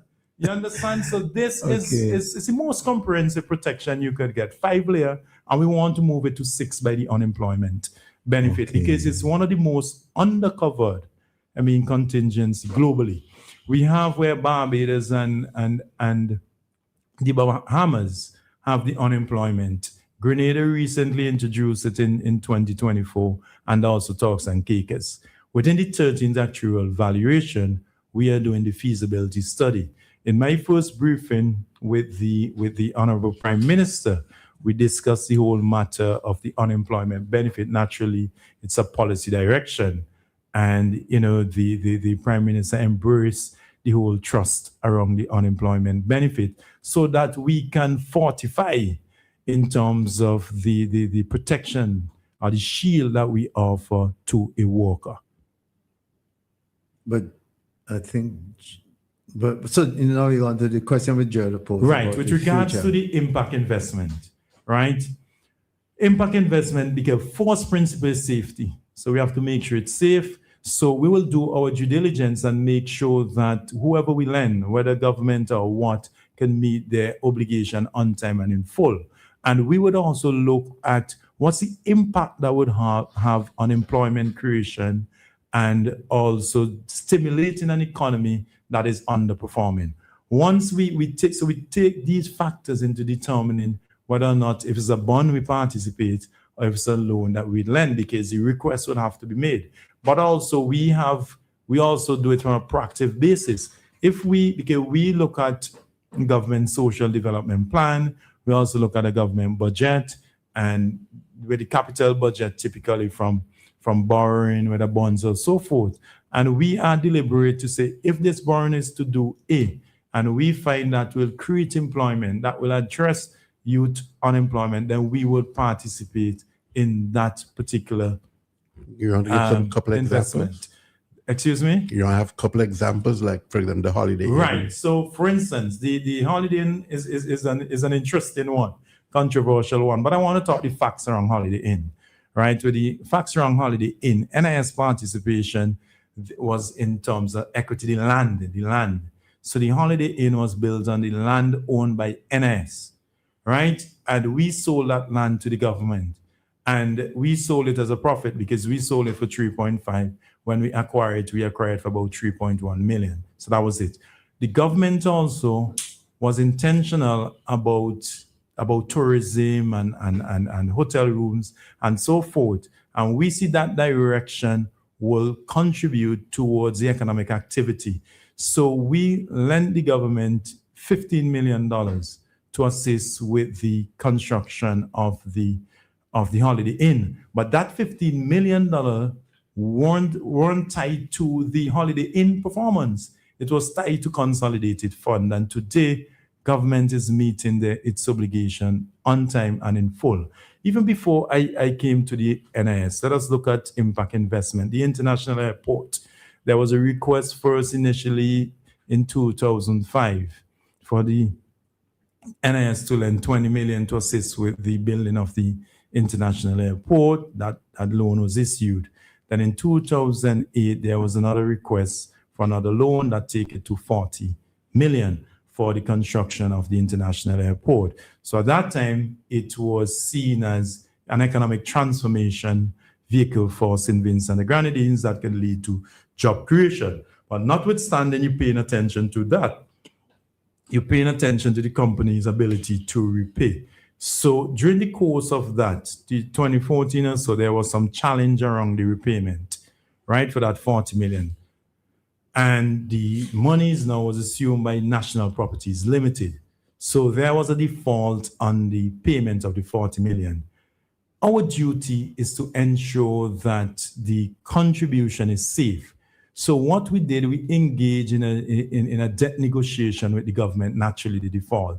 So what we end up with at the end of the day, I actually run the numbers very recently. We end up with, starting from that 40 million, we end up with a cash component from government. We end up with bonds from government, about 18 million. We end up with commercial properties, the Lime property, and also the Juicy property, which total about 18 million as well. So that's 30 something, and to that's 38 million. And we also end up with some lands. The land at Diamond, for instance, was one portion of the lands, and also some lands in Beckwith, which total about 33 million. So when I look at that loan exposure, 40 million, and the current value on the books in terms about the assets that were swapped, it's about 70 million. So we recovered. That's 70 million. So we recovered plus from that particular transaction. But I told my team, so look at the international airport now and the transformation that has made to the country. And let us look at Sandals. Sandals is, for instance, one of our largest contributor. So our contribution. You mean in terms of number of workers? Well, contribution income. Yeah, right. Well. Okay. Because it's wage pay and that. Yeah. So we have benefited from a Sandals because Sandals is one of our major contributors. So you could tie indirectly some of the benefit that we receive. And I mean, a rational mind will know that the airport has really contributed to the transformation of our economy. So NIS benefits also in contribution. So the intent there, like any other large social security, was the contribution to national development. But my job was to ensure that contributors' dollar is protected. Mm-hmm. And we recovered fully plus from that particular investment. Initial investment. Yeah, from that initial investment. We recovered that. And that is an clear example you're giving as an impact. That is an impact investment. Okay. That was so impact investments are and good. For instance, in 1977, under the National Provident Funds, we also engaged, I'm telling the history, in an investment with the Agriculture Bank, basically to stimulate, the agriculture sector. That loan came in default, for instance, in about 1994, based on my reading, right? And we actually engaged in a land for debt swap. in 1994 when we received the Peters Hope land. So, and that also showed that, we have recovered. So, and that's, a responsible lender, right, would ensure that. As in the NIS? Yes, as in the NIS, right? So for those two particular transactions, for instance, we have recovered, right? And also very, very important also that there have been benefits with regards to I wasn't there in 1977, but I showed you were not born yet. Benefited. I wasn't born yet. Benefited and so forth. And now we have the lands in Peters Hope as a result of that. And we have developed that now into about 90 something lots, of which, sales come in soon, about $15 a square foot on those lands. It took a while for development simply because of the cost, and NIS has to manage in terms of the investment in real estate when its liquidity position previously was under some pressure simply because of the generous funding. And you're fortunate enough to partner with Gecko. And we're fortunate to partner with Gecko, and now you have seen the transformation of the Peters Hope site. Just linked with that as well. Still on impact investment, but still linked with where you are now, geographically. We know about the developments, and we believe that, have no reason to doubt that they would not come into being, like the beaches project, the Marriott, and so forth. So we know what the transformation that is already taking place between Pembroke to Curtains and beyond, even going to North Leeward. So if an entrepreneur, a group of entrepreneurs, for example, come together and say, look, we have one or two hospitality-related projects, right, that we want to establish in this same geographic space. And they come to the NIS directly with a proposal. What would NIS say to them? Right. So if that happened, we will partner with, for instance, Banker St. Vincent, because that is Banker St. Vincent's space, and they specialize with regards to private loans. So we will partner with the Banker St. Vincent, where they are the specialists in terms of the loan. We will work with them, and we could say, let us get into a loan syndication. For instance, Vinlec, for instance, had to develop some of their generation plant. They made a request to the Banker St. Vincent for a loan. It was a sizable loan. The Banker St. Vincent asked us to participate. And we see that also as impact investment, driving and improving the electrical infrastructure as well for St. Vincent. So we're willing in terms of to work with Vinlec on that. Similarly, CWSA, we unlend some monies to CWSA for the development of some capital project. And, for us, we see that as our contribution towards economic development. So, but with a private company, we'll partner with the Banker St. Vincent. And let us say the Banker St. Vincent doesn't have the liquidity we'd want. What we can do is put a special deposit at the Banker St. Vincent as a specialized rate, and the Banker St. Vincent now will unlend that fund. Okay, they are specialists, but our lending mainly to statutory bodies like Vinlec, CWSA, National Lottery, and also the government. I'm looking at the time, and I have two specifics that I want to respond. Let me just wrap up this. Oh, you're still on that? Yeah, same thing. But what happened though, in terms of, is there development financing for private, for example, with the Bank of St. Vincent Grenadines, in a same situation we painted, would they consider a special interest rate, or would it be just purely out and out commercial? Right. So the Bank of St. Vincent, yes, they will consider a special rate for that particular project. For instance, for the St. Peters Hope, there's an initiative that is being discussed now with the Bank of St. Vincent, private investor, and also the NIS, because it's NIS land, where they want to construct some townhouses, for instance. And from discussion with the bank, there would be, some special consideration around the borrowers to own their home, because that is part and parcel of the housing trust. So there generally special consideration for those developmental type of investment. And also in the discussion with the new government, I had an opportunity, for instance, to speak to to one of their advisor, which is Mr. Kevin Ho, and he had the government has a policy around the whole issue of a development bank. And the development bank he was mentioning with the student loan, we can look at opportunities there. So that is a particular government policy that NIS will pay attention to, because that development bank, focus is how they can grow, stimulate, sustain the economy. So there may be opportunities for social security in terms of working along with that development bank. As I say, when the particular instrument come, whether it's equity bonds or so, we would have to do our due diligence. Right. But it's opportunities we can explore responsibly. Simple question: what is the size of the number of contributors to the NIS? What number are we talking about? Contributors? Yeah. We have about 45,000. 45,000 contributors. Incidentally, the disagreement with Joel referred to is when he mentioned, I was using that as a basis for kind of give an idea in terms of the number of the unemployment rate. He disagreed with me in terms of the use of those data. And that's the point of disagreement he was referring to.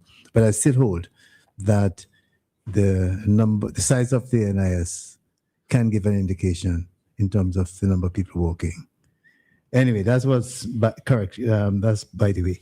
My question, to be more specifically, in terms of areas of sports and culture, has the NIS been approached, or does the NIS, or would it consider offering a fig leaf to persons who are into sports or into culture? Say, for example, PAN. Do you sponsor? Have you considered that, sponsoring the PAN side or something like that? Very specific. Well, with sports and culture, we use the vehicle of National Lottery. So, for instance, National Lottery borrowed some funds, about $6.5 million from the NIS, to assist with the upgrading of playing fields and so forth. So when that request came to us, we analyzed it and we saw the social benefits and we participated. I think this is second loan the National Lottery is getting from the NIS, and they have serviced the loan in time and in full at a very attractive interest rate of 6.5. So we recently did a $7 million loan to National Lottery. They have drawn down $2 million at a rate of 6.5. So the intention is for National Lottery, that's their specialist area, to help with the deepening and the development of sports and culture. But not because the purposes for sports and culture cause us to bucket it under social and economic development, but they have to go through the same rigor with regards to the due diligence, make sure they can meet their obligation in time and in full.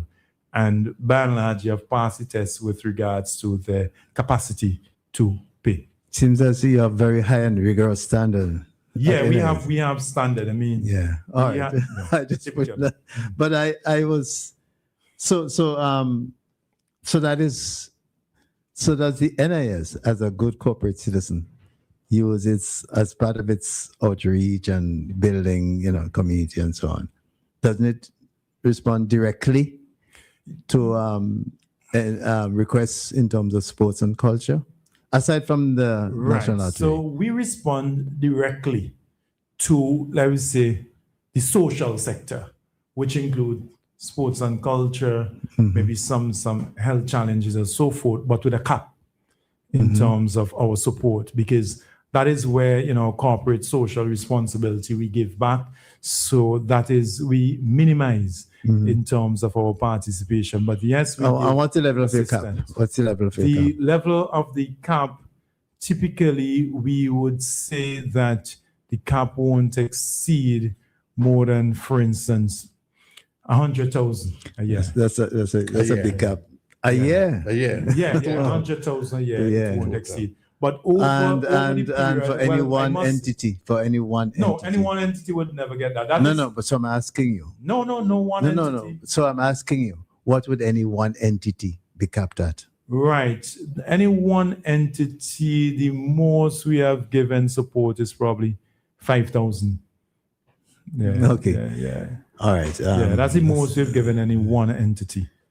All right. Yeah. So did you finish did you finish talking about the future, going on into the future? Well, I with think you regards to started. the future direction Of of NIS. the NIS, right? We are awaiting the 13th actuarial valuation to get an idea in terms of where we stand financially. But from crude estimate, we stand good. But we're going to focus more on service delivery, because as I indicated, that is a key area. Service delivery through continuous investment in technology, so that, and if we talk about the self-employed informal sector, then we need to be a bit more nimble in terms of how convenient we are today. So digital transformation is key. The issue of good governance is a way of life for us. So you can't have good governance in 2025 and drop it in 2026. So that will be a continuous engagement with us.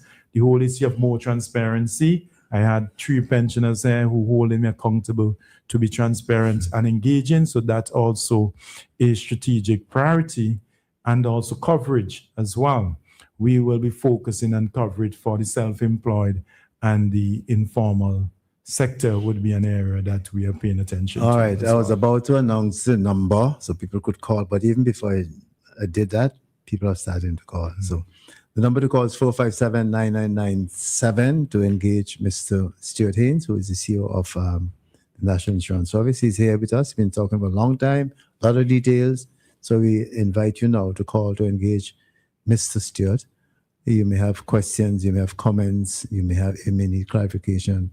So please do that now, 457-9997.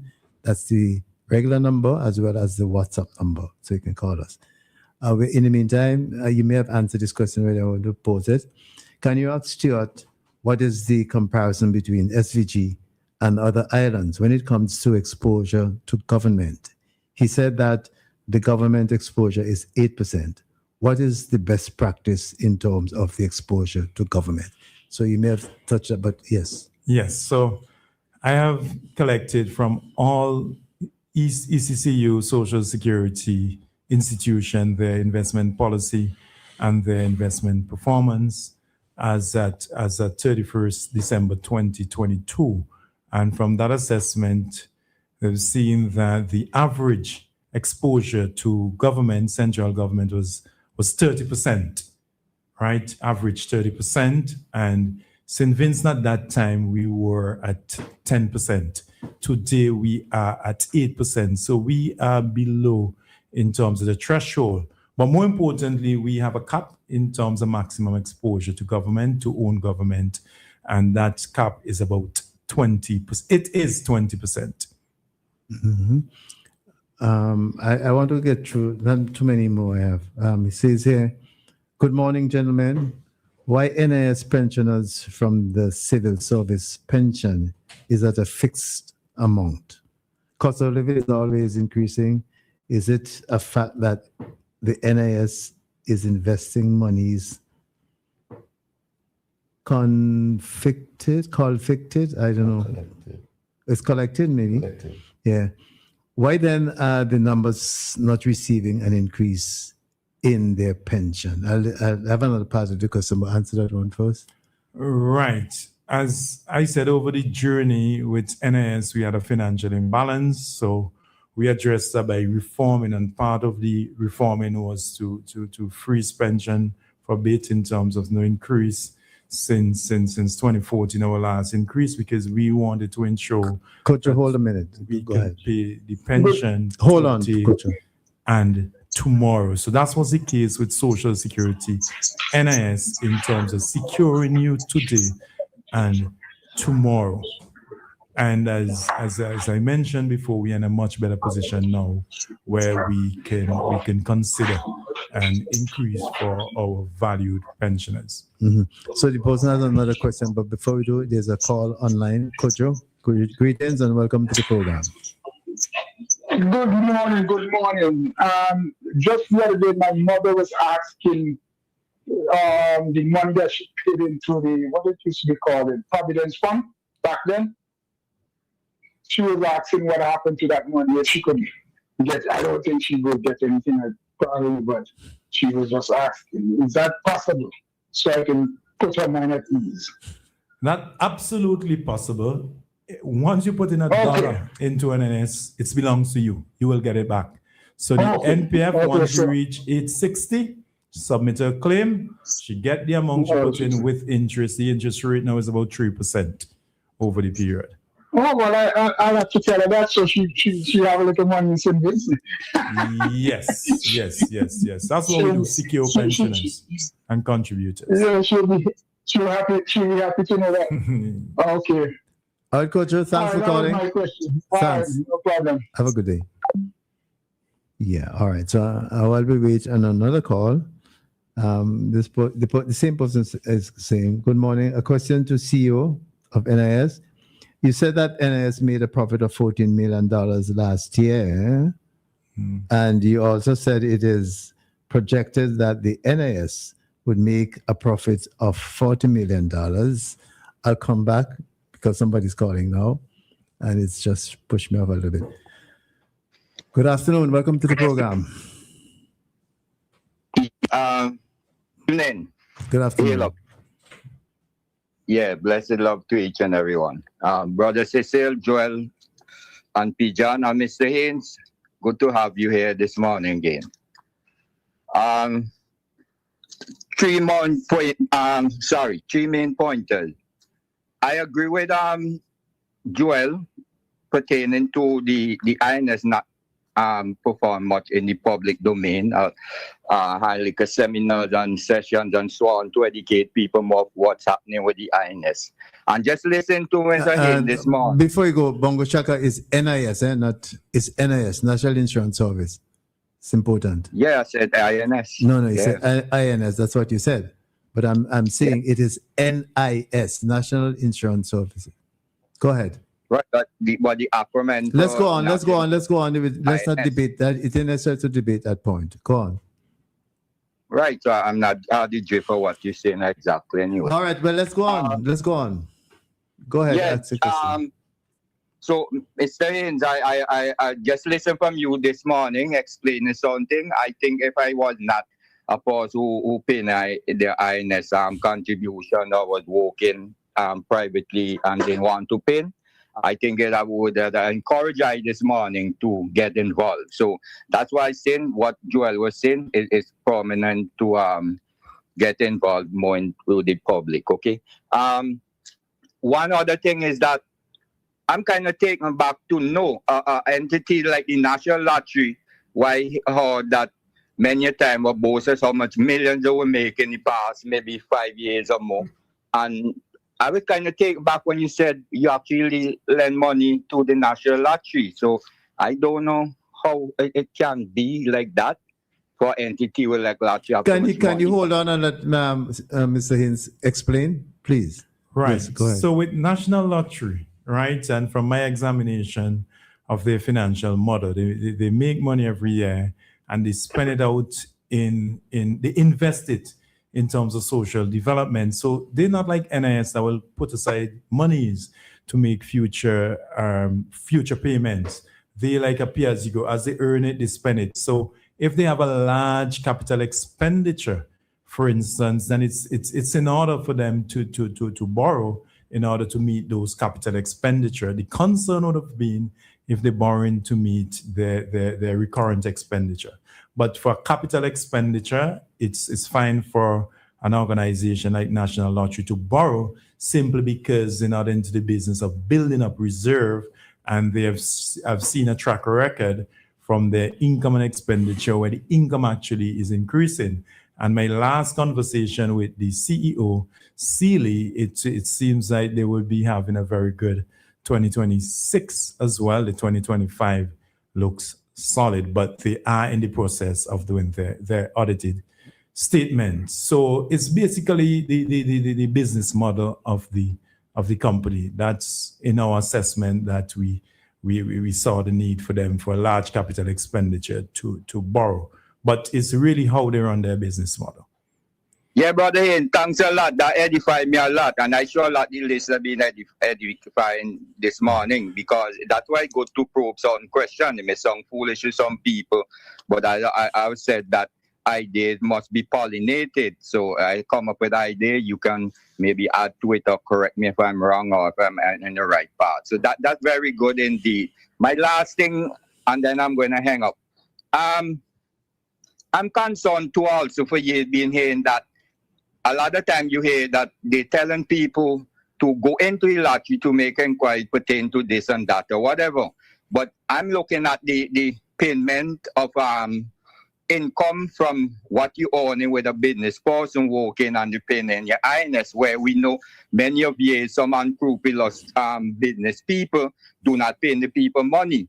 And sometimes, maybe most of the time, is if you get sick or you need help from the INS, that you will go into the office to find out. Then hereby you find out, oh, Mr. John wasn't paying my money for the past 5 years was working with him. So you are a lot of stress and worries. So, Brother Haynes, I don't know, but it's something I start to debate on. I'm saying the age of technology, of digital technology and so forth, right? That a lot of things online and so forth. Now, most everyone has a phone or some communication device, or some connection you can connect with them. Mostly all the workers. Bongo Shaka, your question, please. Is there a number? Yeah, so just question. allow me now. No, hello. Let me tell you and make it clear. There are a number of persons who are wanting to call. Yeah, I'm going to and finish so the just question. get to the question. Just get to the question. Mr. Haynes, so is there any thing there pertaining to whereby you can get in touch with people through digital communication, and when person paying the money, their employers, that they can verify it by sending that employee a notification that your INS money that deduct from you was paid in, and that you can feel more comfortable. Yeah. So that's it. I'm going to hang up and stay offline. All right. Thanks for calling and for your questions. Yeah, thank you very much. I'm happy that you push in the digital transformation. We have an NIS app that you can download and you can search in terms of send message to the NIS. Around that, we also, for persons who are not digitally inclined, our doors are open for persons to come and lodge complaints where we manage. And also, you mentioned around aligning with Joel about hold on a minute, please. How we can more engage the public. In February, I would organize in terms of public forum, probably at the Kingston Baptist Church, where I have a conversation with the public about social security. And I would have that as part and parcel of the 39th anniversary for social security.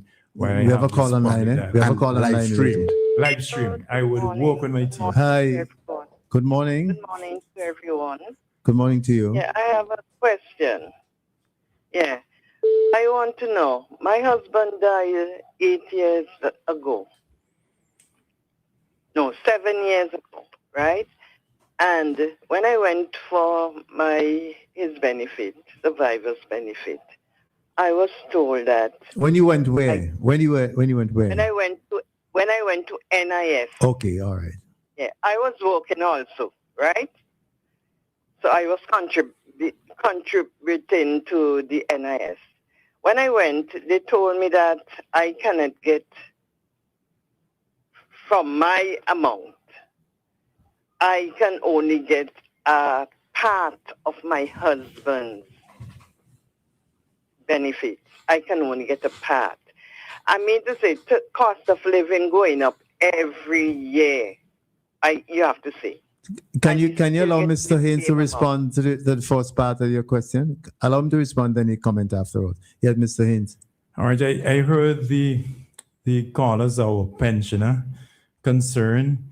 The law is designed such that when there, for instance, you claim in a survivor's pension and you yourself are a pensioner, then what we do, which is if it's a husband, you would look at 75% of his pension, and we look at the higher of both. If your pension is lower, then you will receive that 75%. If your pension is higher, then you won't receive that 75%. So that's how the current law is designed in St. Vincent and across the Caribbean that you will find. But I mean, it's something that we discussed previously with the actuary to look at, because we had, even when we went out to the public person saying, why can't I still entitle to what I earned, right, from my contribution and probably 50% in terms of the benefit from the widow. So Mrs. She's making a further suggestion, but go ahead, make your suggestion, right. So, caller. Yeah, because what I'm saying, cost of living going up every time, and you're getting that same amount. That same amount can buy because things expensive. You have to pay your bills out of that, and you have to buy your food, and that can buy your food. So what would you suggest? What would you suggest? What is your idea to Mr. Haynes? What would you suggest? Well, we should get should get more because you want those who are working to pay more. So we should get more. Right. As I said, caller, my loved pensioner, that yes, it's a matter that we are looking into. But I mean, at the end of the day, we have to work out the financial viability of it because it would impact costs. Then we have to find some way of financing. So as indicated before, we have to ensure that we strike a balance. That today's pensioners does not live well by bankrupting, our children or even the next generation. So it's a delicate act. Okay, caller. Certainly we consider. Yeah, Thank you. This could be resolved soon. All right. Thanks for calling and have a good day. Yeah. All right. Bye-bye. Okay. Before the other call comes in, there's the other part of the person's question which goes, good morning. A question to CEO of NIS. You said that the NIS made we went through that already. Oh, yeah. So let me answer this. Yes, in accounting standard, it's called profit. But what it really is excess monies from our obligation, which will go back into the fund to pay you, right? So not like, for instance, my good friend Joel, when he used to be the CEO, when they make profit, that profit to share between shareholders and sometimes CEO. We're not that privileged. That money going back to pay you for the future. So accounting-wise, we call it profit, but from an actuarial standpoint, we say pre-funded to fund future benefits. So that money is belong to you. I want to make this point. For every dollar that we collect in contribution income, 85 cents goes right back out in pension payment. 10 cents will go towards the administration of the fund, and 5 cents goes back into the fund to pay future benefits. We have to go on to another caller. Yes. I want to. Good afternoon. Welcome to the program. Yes, good afternoon. How are you? I am good, and hope you're good. Your voice sounds low though. So can you raise your voice? I don't have a very powerful voice. I try to keep my voice.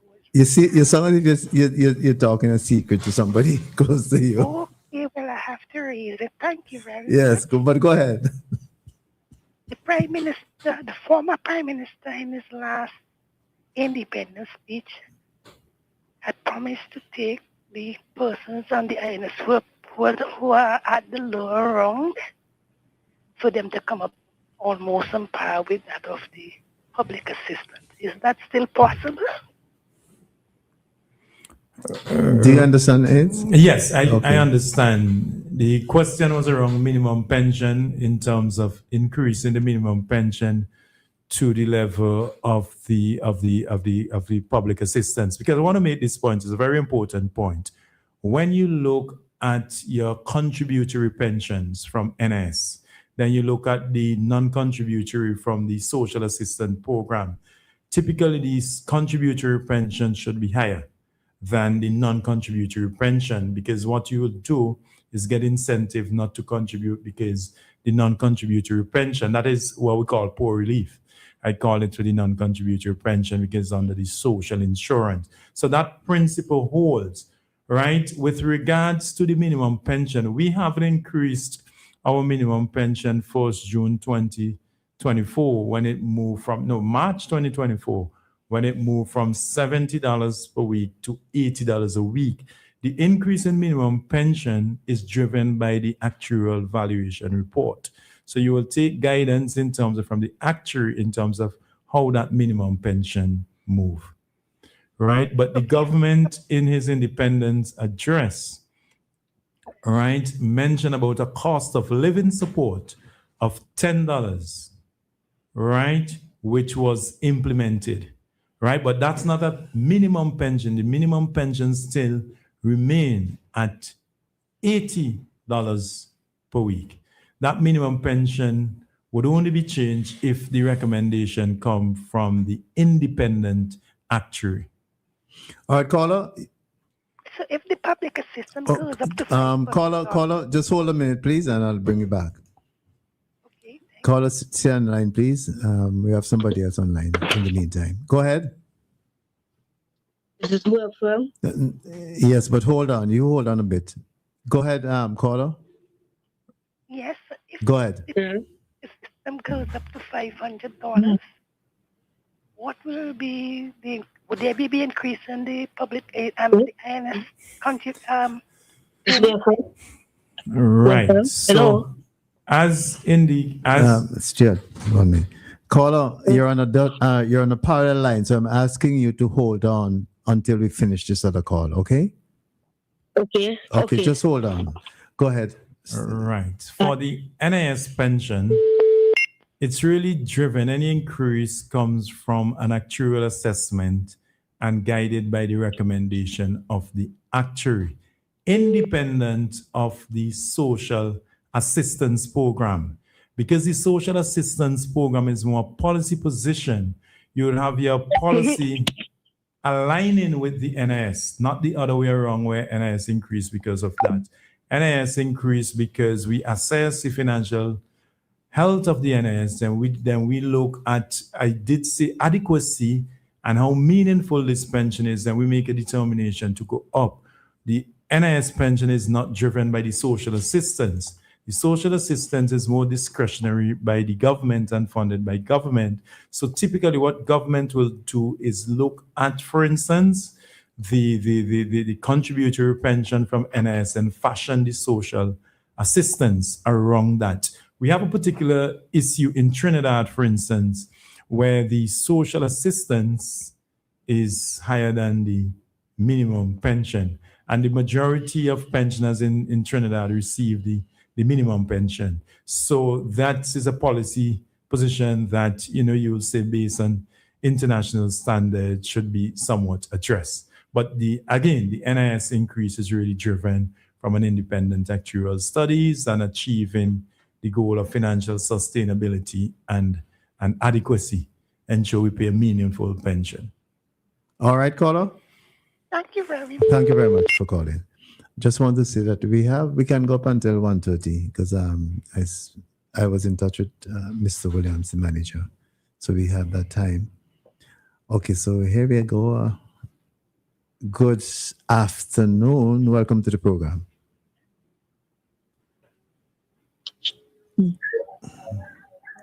I actually.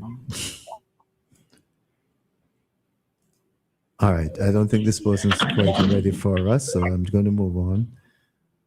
Caller, are you there? Caller? Yeah. Okay, so ask your question. Ask your question, please. Ask my question.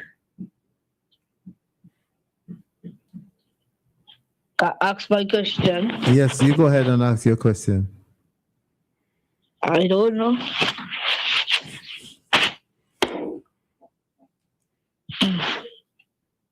Well, I guess he's not quite ready. Guess he's not quite ready. Okay, so we have another call.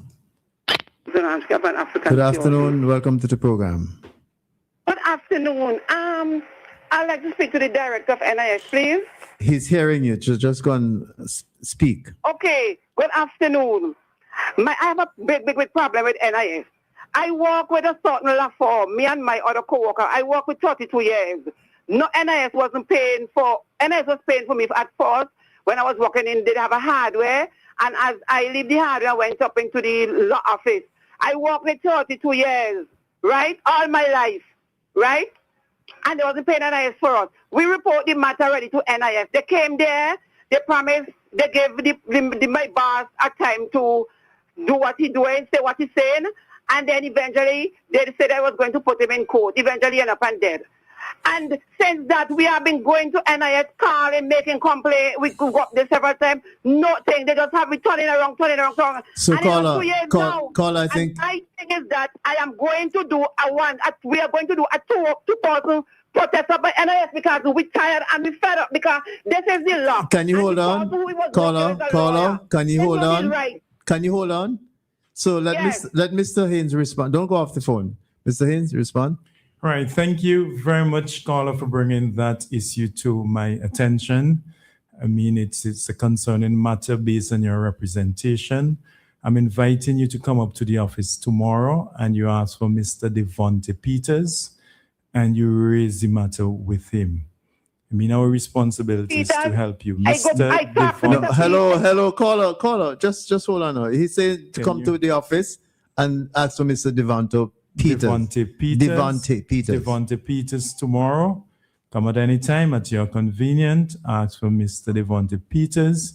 I would have a conversation with him after I come off this program and let him know to expect a caller around the non-contribution. Andrea John. My name is Michelle Andrea John. All right. So, Miss John, let's take it step by step. Miss John. And Jennifer Douglas Prescott. I can't come up there tomorrow because I am home. You see the same thing I'm telling you. I'm home with a foot. I have to stop work. I'm home with a foot. Broke my foot in the yard. And I can you send somebody? Can't come up there tomorrow. Okay. Whenever you can, or even send your colleague, we'll be happy to hear your concern and address it. Yes, all right, caller. Please. So let's take it step by step and see how far you could get with it. Okay? Yeah, if not, I'm going to protest. Okay. We love you. All right. Okay. Yeah, hold us accountable. All right. Take care. Bye-bye. All right. So this person is saying, Hints, good morning, gentlemen. I worked as a civil servant from 1980 to 1982 and paid into the Provident Fund account. However, after making several inquiries to NIS and in person visit the NIS in 2017, I was told that there is no record of my earnings. Meanwhile, my sister, who worked in the private sector until about 1978, was able to collect her pension in 2018. Please advise. Right. So basically, we would have to get the information around that person because not everyone at that time who worked with government contributed to the NPF. I mean, the pensionable workers did not contribute. So again, you can come into the NIS, ask for Mr. Devonte Peters, you raise that issue, and we would see how we can address it. Right? So please come into the office, ask for Mr. Devonte Peters, and we would address your concern. All right. So just to give you a reminder of the number, 457-9997 is the number to call, and they can call us. That number would bring you straight to our attention, or you can call via WhatsApp. Again, we would hear your call coming in, or you can send us a WhatsApp message. And there's one now. It says some Vincentians whose retirement date was shifted to age 64 was still forced to retire at age 60 because of the Clico fiasco. Some ended up with general. This person was trying to. I'll take this call now again and see what happens this time. Good afternoon. Welcome to the program. Mm-hmm. Oh, it's still doing the same thing. Good afternoon. Welcome to the program.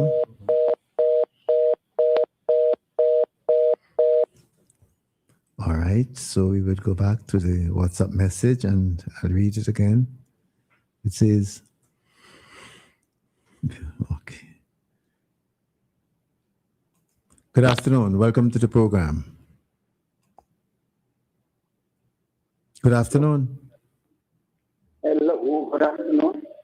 Yes, you're on the program. Yes, you're on the program. And Mr. Haynes is ready to. Okay. I want to speak to the CEO at NL. He's listening to, he's hearing you. Go ahead. Okay. I mean 64 and Thursday gone. So I could come for my money. Yes, you can claim your pension if you are 64 Thursday gone. Your pension I don't age sign 64. up about 3 weeks ago. You signed up since like that. 3 weeks ago, right? So we pay pensions every fortnight via your bank account. So you should have received something. If it's 3 weeks ago, you apply, but because you turned 64 actually Thursday, it will be when the next check runs. So congratulations on your retirement. I checked in my account and I see nothing going, so that's why I called. Yes, because you turned 64 on Thursday. Okay, all right, fine. But you can guarantee that you'll see it every fortnight. Cecil, Joel, and Pigeon enjoying it every fortnight on time and full. No delay. All right, Colin, thank you very much. He's the head of the NIS, Colin, thank you very much. I know. So he has privilege to see our account. Yes, but yes, you're right. I receive my benefits every fortnight. Yeah, you know what is interesting?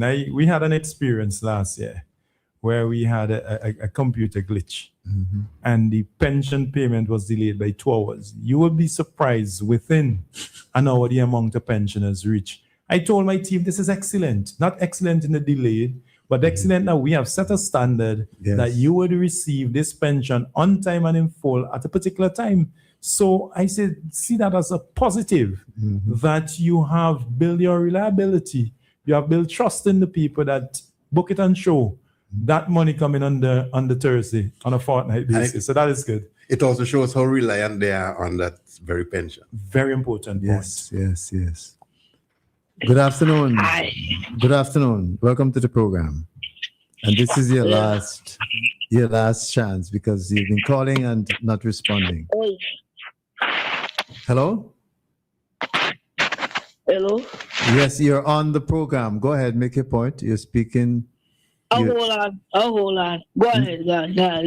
Go ahead. No, you go ahead. I'm giving you a chance to engage Mr. Haynes. You're calling to ask him a question? Are you calling to ask Mr. Haynes a question? When I finish. I'm finished. You go ahead. Me? All right, that was your last chance. I won't be taking any more calls from you. He's been calling for about the 5th time now. Yes, and let me finish this question or query from the person on WhatsApp. Yes, so let me go again. Good day, gentlemen. Some Vincentians whose retirement date was shifted to age 64 were still forced to retire at age 60 because of the CLICO fiasco.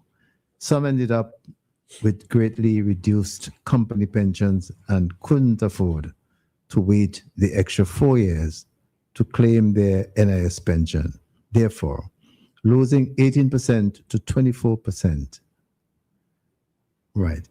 Is there any consideration for these persons who expected NIS pensions at 60 and had made more than enough contribution to retire at age 40? Now that the NIS 60. is in a, it's 60. Now that the NIS is in a better position, I smiled just now because there was a particular man who, I think it was Mr. Boy. Mr. Boy. Yes. So can you respond? Right. So I understand the position because that is the position for all of my former colleagues that retire, like Sisters Minerva Glasgow, Brother Tim, and so forth. Because unlike Joel, Providence, we had CLICO, we had NIS as your 2 pillars in retirement. It's supposed to be 3 pillars. We had 2, which is the CLICO and the NIS. And the CLICO, as we know, the fiasco. So we standing on one leg, which is the NIS.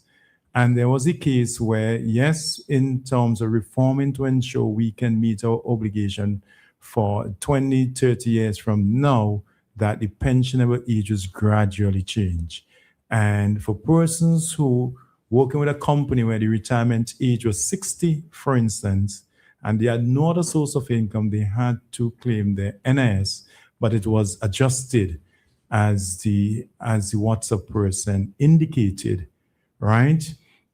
In terms of going forward, right? So even though we have improved with regards to the financial performance, your pension entitlement will not be adjusted because of improved financial performance.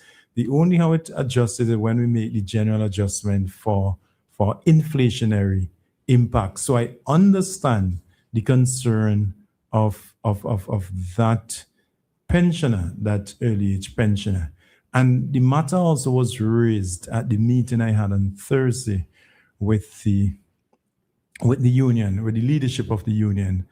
And they were speaking to the non-pensionable workers and those who had to leave at 60, right?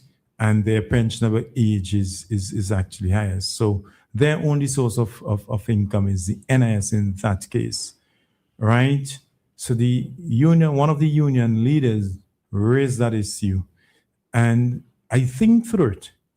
And I also, in my meeting with the Prime Minister on Friday, I also raised the issue because we really want to ensure that we protect all categories of pensioner. And I thought through it, and I said, okay, just as how we have a minimum pension, right, for the ordinary pensioners, those who would take the pension at the pensionable age. So for those who take in the pension early, we can think through a minimum pension for those categories of workers. And that would address in terms of the adjustment. But clearly, that is Stuart Haynes just thinking through how we can safeguard in the whole actual valuation now. I would have to ask the actuary to do some assessment of that particular recommendation. So we really understand the concern and also the pressure in terms of with those categories of workers. And it has been, part and parcel of our position to see how we can help, see how we can protect. So it's a matter that is actively being discussed in the 13th actuarial valuation. Question, what's up? Does the NIS have anything in place to penalize or hold employers accountable for not making their contributions on their employees' behalf? Right. So the NIS first, what we have is a moral suasion approach. Thereafter, we could apply different legal remedies, which we are doing. We are garnishing accounts. We put in lien on properties. We taking people to magistrate courts. We taking delinquent employers to also high court. So it's a combination of legal remedies that we apply in order to ensure we collect contributors' funds on their behalf. And can I just follow up on that question? How effective has that been? Well, with regards to our collection of outstanding contributions, has been very effective, especially garnishing of accounts. We have seen positive results from that. Also, the magistrate court, we have seen positive results from that. There's some employers, hardcore challenges that we have some challenges about that may not have the means to pay. But by and large, we see it effective from a standpoint, one, of collecting all monies, and two, as a deterrent for current employers to evade paying the NIS. So it's a two-pronged benefit. So where there's a case where the employer does not have, the delinquent employer does not have the means to pay, where does that leave the contributor? Right. So we once we have evidence, that this contributor make contribution to the NIS and they're claiming for their benefits, even though $1 hasn't come in contribution, for instance, but there are sufficient evidence that the person worked and it can be verified, then they will still be entitled to their benefit. So the NIS will pay that? The NIS will pay that. And that is why the Act give us so much powers against the employer. So what? So let me be clear. Let me ask you to be clear. So the NIS will take over and pay the employee, and then in the meantime, you work out how you're going to collect. Right, okay. for the purpose of pension. Yes. Okay, so that's very clear. Question on WhatsApp. Good afternoon, gentlemen. Regarding the policy change in increased periods, shouldn't the NIS be transparent, retroactive, fairness, and held accountable for people's monies? Not, you understand that? Right. In terms of the design with the gradual change in age, well, the NIS clearly has been accountable and we have been fair across different generations. We would have adopted different reform measures for the sole interest of protecting contributors and beneficiaries. The monies belong to you. So you may not get it today, but you're getting it tomorrow. So we are a protection agency where we replace your income. So that has been preserved and we are fair across generations. All right. We still have a few more minutes. Persons who wish to call and engage Mr. Haynes, CEO of the NIS. We're here, 457-9997. And that number is direct as well as the WhatsApp number. And you can get to make a comment, ask question, or engage Mr. Haynes. Yes, Joel? Yeah. I want to ask a question in relation to a distinction between the NIS, the board that manages the plan, versus an investment board. And if you can clarify whether or not they're two distinct bodies or whether or not they're all parts of one. I asked that question as well in the context of a recent, the speech by Canadian Prime Minister Mark Carney at the World Economic Forum in Davos. And I would like to implore as many persons as possible to go on YouTube and listen to this 14-minute address by Mark Carney. I think it is life-altering, and I believe it applies to the G7 countries as well as us here in the Caribbean. But so can I ask, we have a call. Can you hold your response and then we take the call? Good afternoon. Welcome to the program. Good afternoon. Good afternoon. Welcome to the program. Good afternoon to the entire panel and the listeners of WEFM. I just have two quick questions for the chairman of the NIS. He's not the chairman, he's the CEO. Oh, the CEO. Well, yes. Sorry.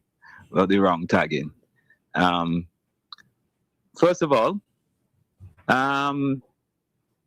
the recent pension bonus or whatever it was declared by the new administration, is this applicable to the monthly pensioners of NIS contributors? Right. How is this? I don't think it was a pension bonus, but Mr. Haynes, you want to respond? Yeah, the pronouncement by the Honorable Prime Minister focused on government pensioners, those pensioners that are receiving, that work with the civil service and are receiving a pension. Those are specific category of pension that will be receiving the 1,500. So we had several inquiries around that.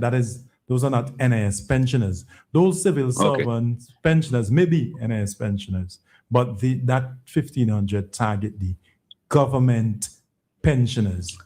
Although from what I read from the statement, the PM was kind of encouraging other statutory entities they may wish to follow the central government's lead. I'm sure I read that in Pijan? Yes. But that's for another discussion. But go any other question? Yes, quickly. That's the other one. Let me see if I can remember. I was sidetracked a bit. Well, I think I'll just vacate the space. All right. Well, Oh, also, I got it. As somebody living overseas, I know there are usually 2 times per year when you're supposed to certify proof of life. I think one usually comes sometime in January. Has that been notified? That notice been out yet? Is there a close-off point for that? Yes, that notice. Yeah, that notice has been out, and we are receiving a lot of life certificate forms. So, if you're a pensioner, when does this... make sure you send. January 31st. Okay, lovely. Thank you. Thanks for calling. Have a good day. Right. So I want to get. Okay. Good afternoon. Welcome to the program. Good afternoon, Mr. Ryan. Good afternoon to you. Okay, let me turn off this radio. You should have before, but go ahead. Yes. I am a retired pensioner. I worked with one company for 32 years. When I was working, I never knew how much they take out for my pension to pay into the government. And it is now 20 years I have been retired. And I'm still receiving one quotation. What is the reason for that? Receiving one quotation from which entity? The NIS? From NIS. Oh, Mr. Haynes? Yes. Well, so she has been receiving pension for 20 years. So she said. Yes. Well, if that's the case, we increased pension in 2014. So I would have to get your specific case, to be honest, to look at it, study it, and be able to advise you. At this point, I can't because I need the specifics. Because, I mean, as I said, the last increase, and we discussed over the program, was 2014, where the maximum increase was 4.5%, which is like 12 years ago. All right. We would look at it. Yeah, you would have to come into the office, and we would I haven't received any increase. But caller, Mr. Haynes is inviting you to come into the office so he could look at your specific case. Can you do that? All right. Okay. I will do. Thanks for calling. Thanks for calling. Thank you very much. Sure. I can attest to, I know the caller, I know where she worked. Okay. And I know all the circumstances and her particular that I can share if need be. Okay. Excellent. Oh, okay. So she's listening, so she may not have to actually. No, she should still go in. Okay. No, she should still come because that is Okay. specific once you're receiving a pension. Yeah. Good afternoon. Welcome to the program. Hi, good afternoon. To you too. Am I live? Am I on? Very live, if I can say that. Okay, all right. You're on. This is Lucille Cozier in Beckway. Oh, Cozier. First of all, let me say Devonta Peters is excellent. I just have to put that little word in for him. Yes. From time to time, I'm in contact with NIS as I try to help people with their questions and so on. And recently, I'll get to the question quickly, Cecil. I know you're running out of time. This is about a lady who was very, very ill in bed, and her family were looking to get some relief funds to take care of her while they worked. And until she passed 2 weeks ago, I was at her funeral last Sunday, nothing happened. So what they had said at one time that they needed to go to the board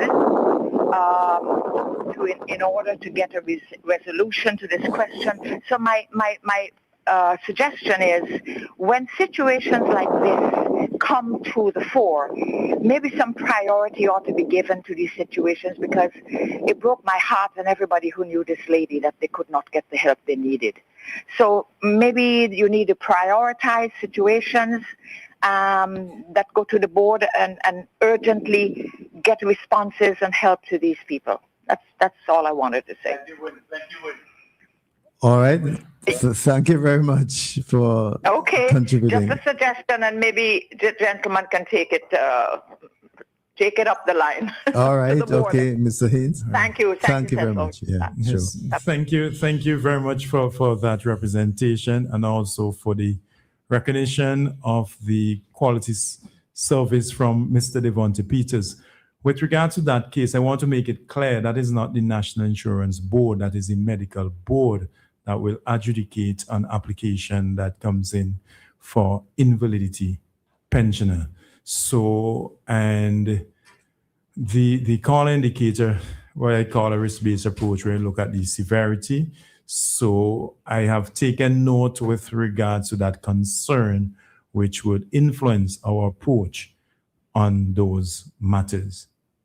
This person is asking for you to comment on the NIS involvement in the national health insurance, if at all.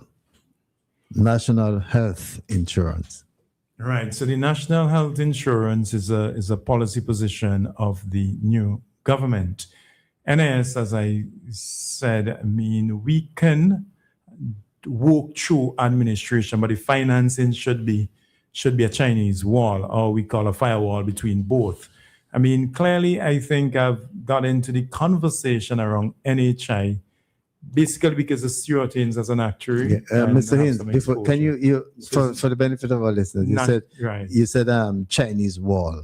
Right. So what I'm saying that NIS fund separate and distinct from any national insurance fund finance will be two separate things. So don't want to commingle or think them, but what can happen is that you can use the technical capacity of NIS to be part of what steering committee also to give guidance. And from an administration standpoint, we've seen in some countries where the Social Security can collect on behalf of the NHI and redistribute for efficiency, but it's a total separate funding. So the NIS is at this point is not involved in the national health insurance. However, what I call for is for the conversation on the national health insurance, given that it was raised by Prime Minister Friday around the government policy. It's important for us to apprise ourselves of what is health insurance so that we can engage in the conversation. So I think that is as far as I got involved in the NHI discussion. A message to my private phone says, the CEO of NIS was very professional. Good afternoon. And meaning you, I am sure. And this person saying, from our good friend, Mr. Boy, I need to call his name. He's saying, good afternoon. It's a long time. Tell Mr. Stuart Haynes, thanks for the increase that he will be getting on pensioners' receivables. That increase is a long time overdue. So I'm just reading what Mr. Boy is saying. All right. And I really want to thank Mr. Boy for engaging us, because to be honest, he went through that challenge. He came, he spoke to us. He's, last pensioners appreciation, he was there. So we are open to having these concerns come to us. That's how we can better serve the public. So I really want to thank him. Caller, good afternoon. Welcome to the program. But you need to move away from the device. Yes, go ahead. Hello, good afternoon. Good afternoon. Well, maybe I'm the last caller, but I just want to really congratulate Mr. Haynes and his workers. NIS is never late. You can put your pot on the fire. You know your check is coming. Congrats, sir. All right. Thank you. All right. And thank you for calling. Yes, let me finish reading this one. This is saying, in terms of NIS's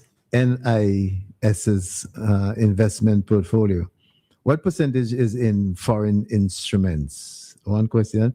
When the age was adjusted, the cabinet sent out a directive to ministries and departments that said that non-pensionable individuals can be offered employment extensions to fill the gap period. It's optional, and cabinet has been granting such extensions. That's what he said. I don't know if there's anything else the person wants to say.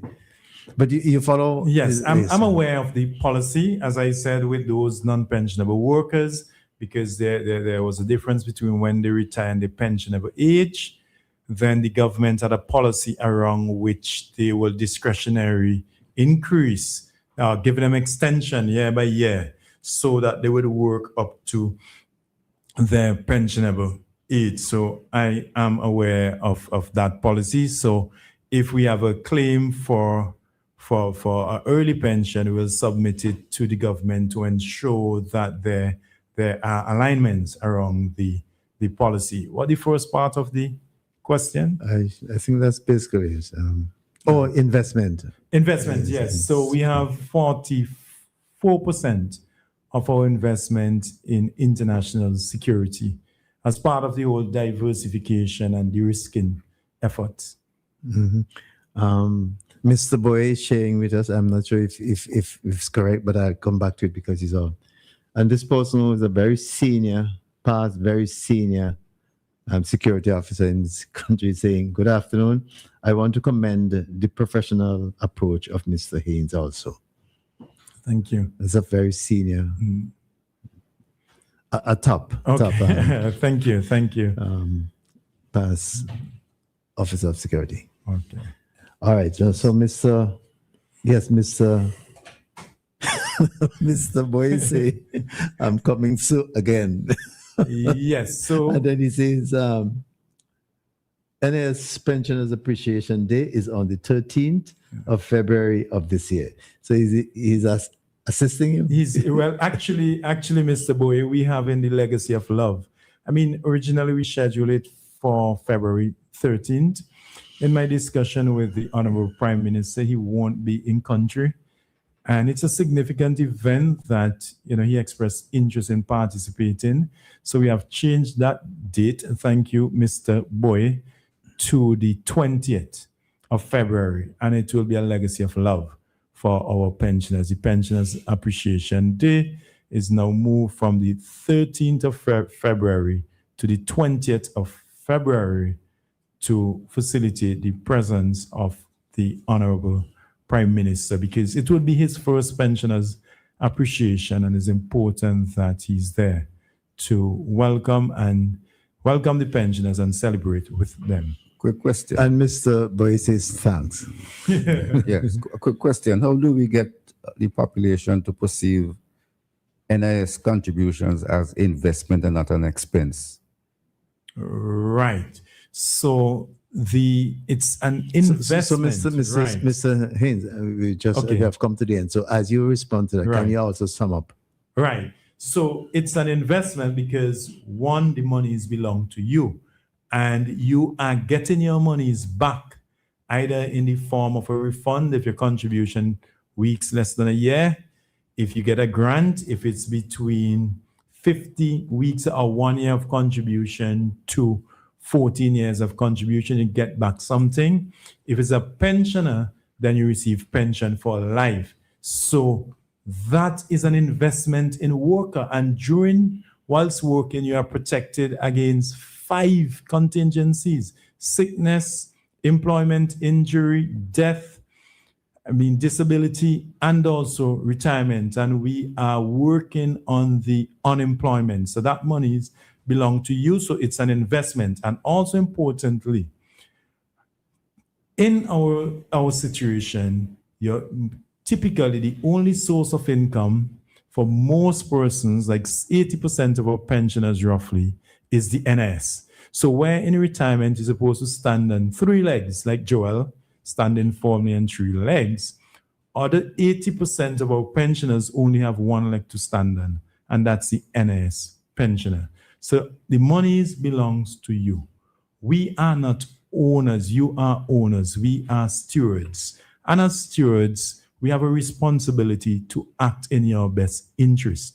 We have to safeguard those contributions, we have to secure the pensions, and we have to ensure that we do not leave a broken system for our children and grandchildren. So I'm encouraging all workers, all employers to make that investment in Social Security to ensure that you have access to the most comprehensive insurance product you can find in any market. So your Social Security belongs to you. Thank you. By way of rounding up one time, that's basically that's round up. Okay, all right. Taking ownership to them, and I'm committed towards one of the action points is with regard to the public forum, and my good friend Joel indicated that we would live stream. So I will speak to the communication team. So in February, as part of our 39th anniversary, we also include a public session where we would engage the public as well. There was a question that I had posed, but you didn't get a chance to answer. Yes, the Canadian. Canadian pension, right. So NIS, unlike Canada, our investment committee is stipulated by the Act. And the investment committee comprises of board members, right? So it's one of the same. They manage the national insurance operation, administration, and they manage the national insurance fund. Canada is separate.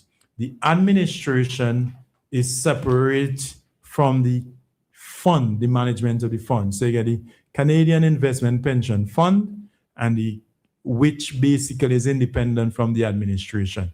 And that has been, to be honest, the model for most social security system globally.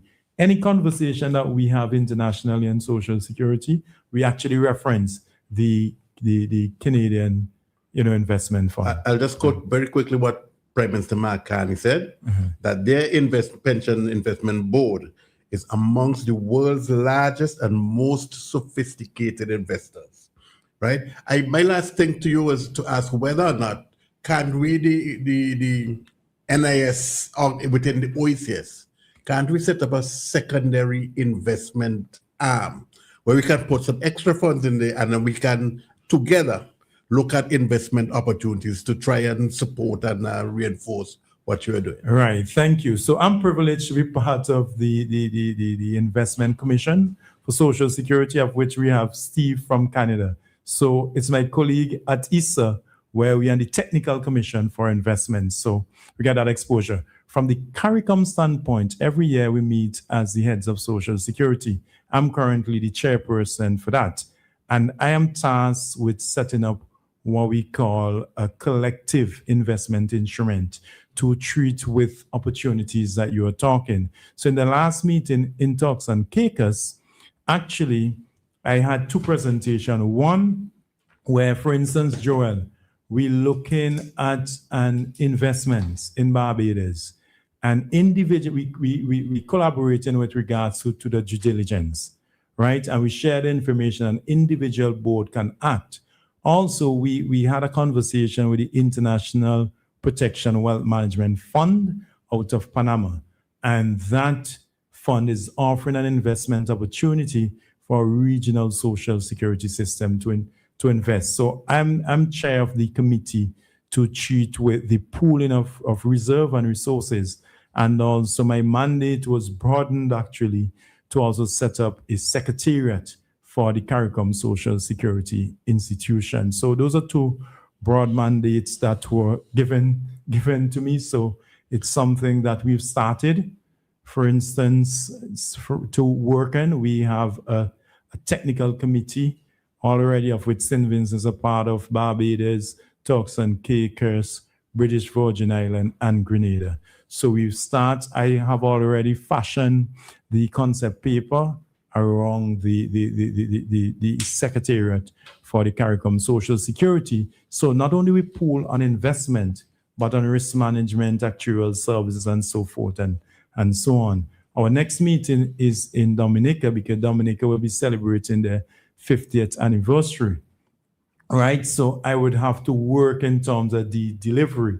I've done in terms of the concept paper with regard to the secretariat and the contribution to be made by each country. So we will flesh that out in terms of during the course of the year.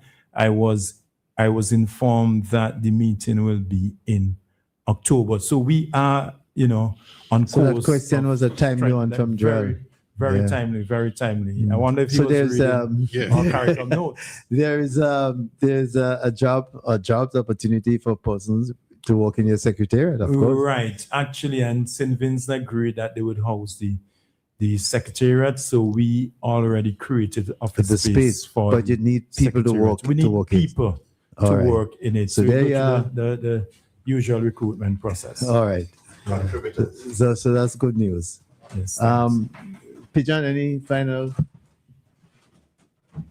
And I'm happy that my pensioner has no more question for me. So I have achieved my we have task another question. of building confidence. No, we have another question, thank but you. we have run out of time. That's all. That's the only thing. But thanks a lot for coming in and sharing with our listeners and the public generally.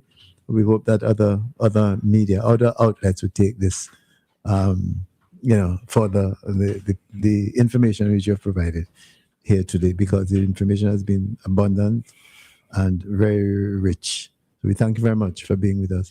Pijan? That's it for me. Okay.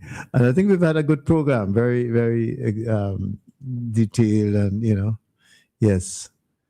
All right. So on behalf of my colleagues here and you, Mr. Haynes, CEO of the NIS, the National Insurance Services, we thank you very much. And we say good afternoon on behalf of Karen, of course, and myself. Thank you very much for listening and being part of the program today. Good afternoon.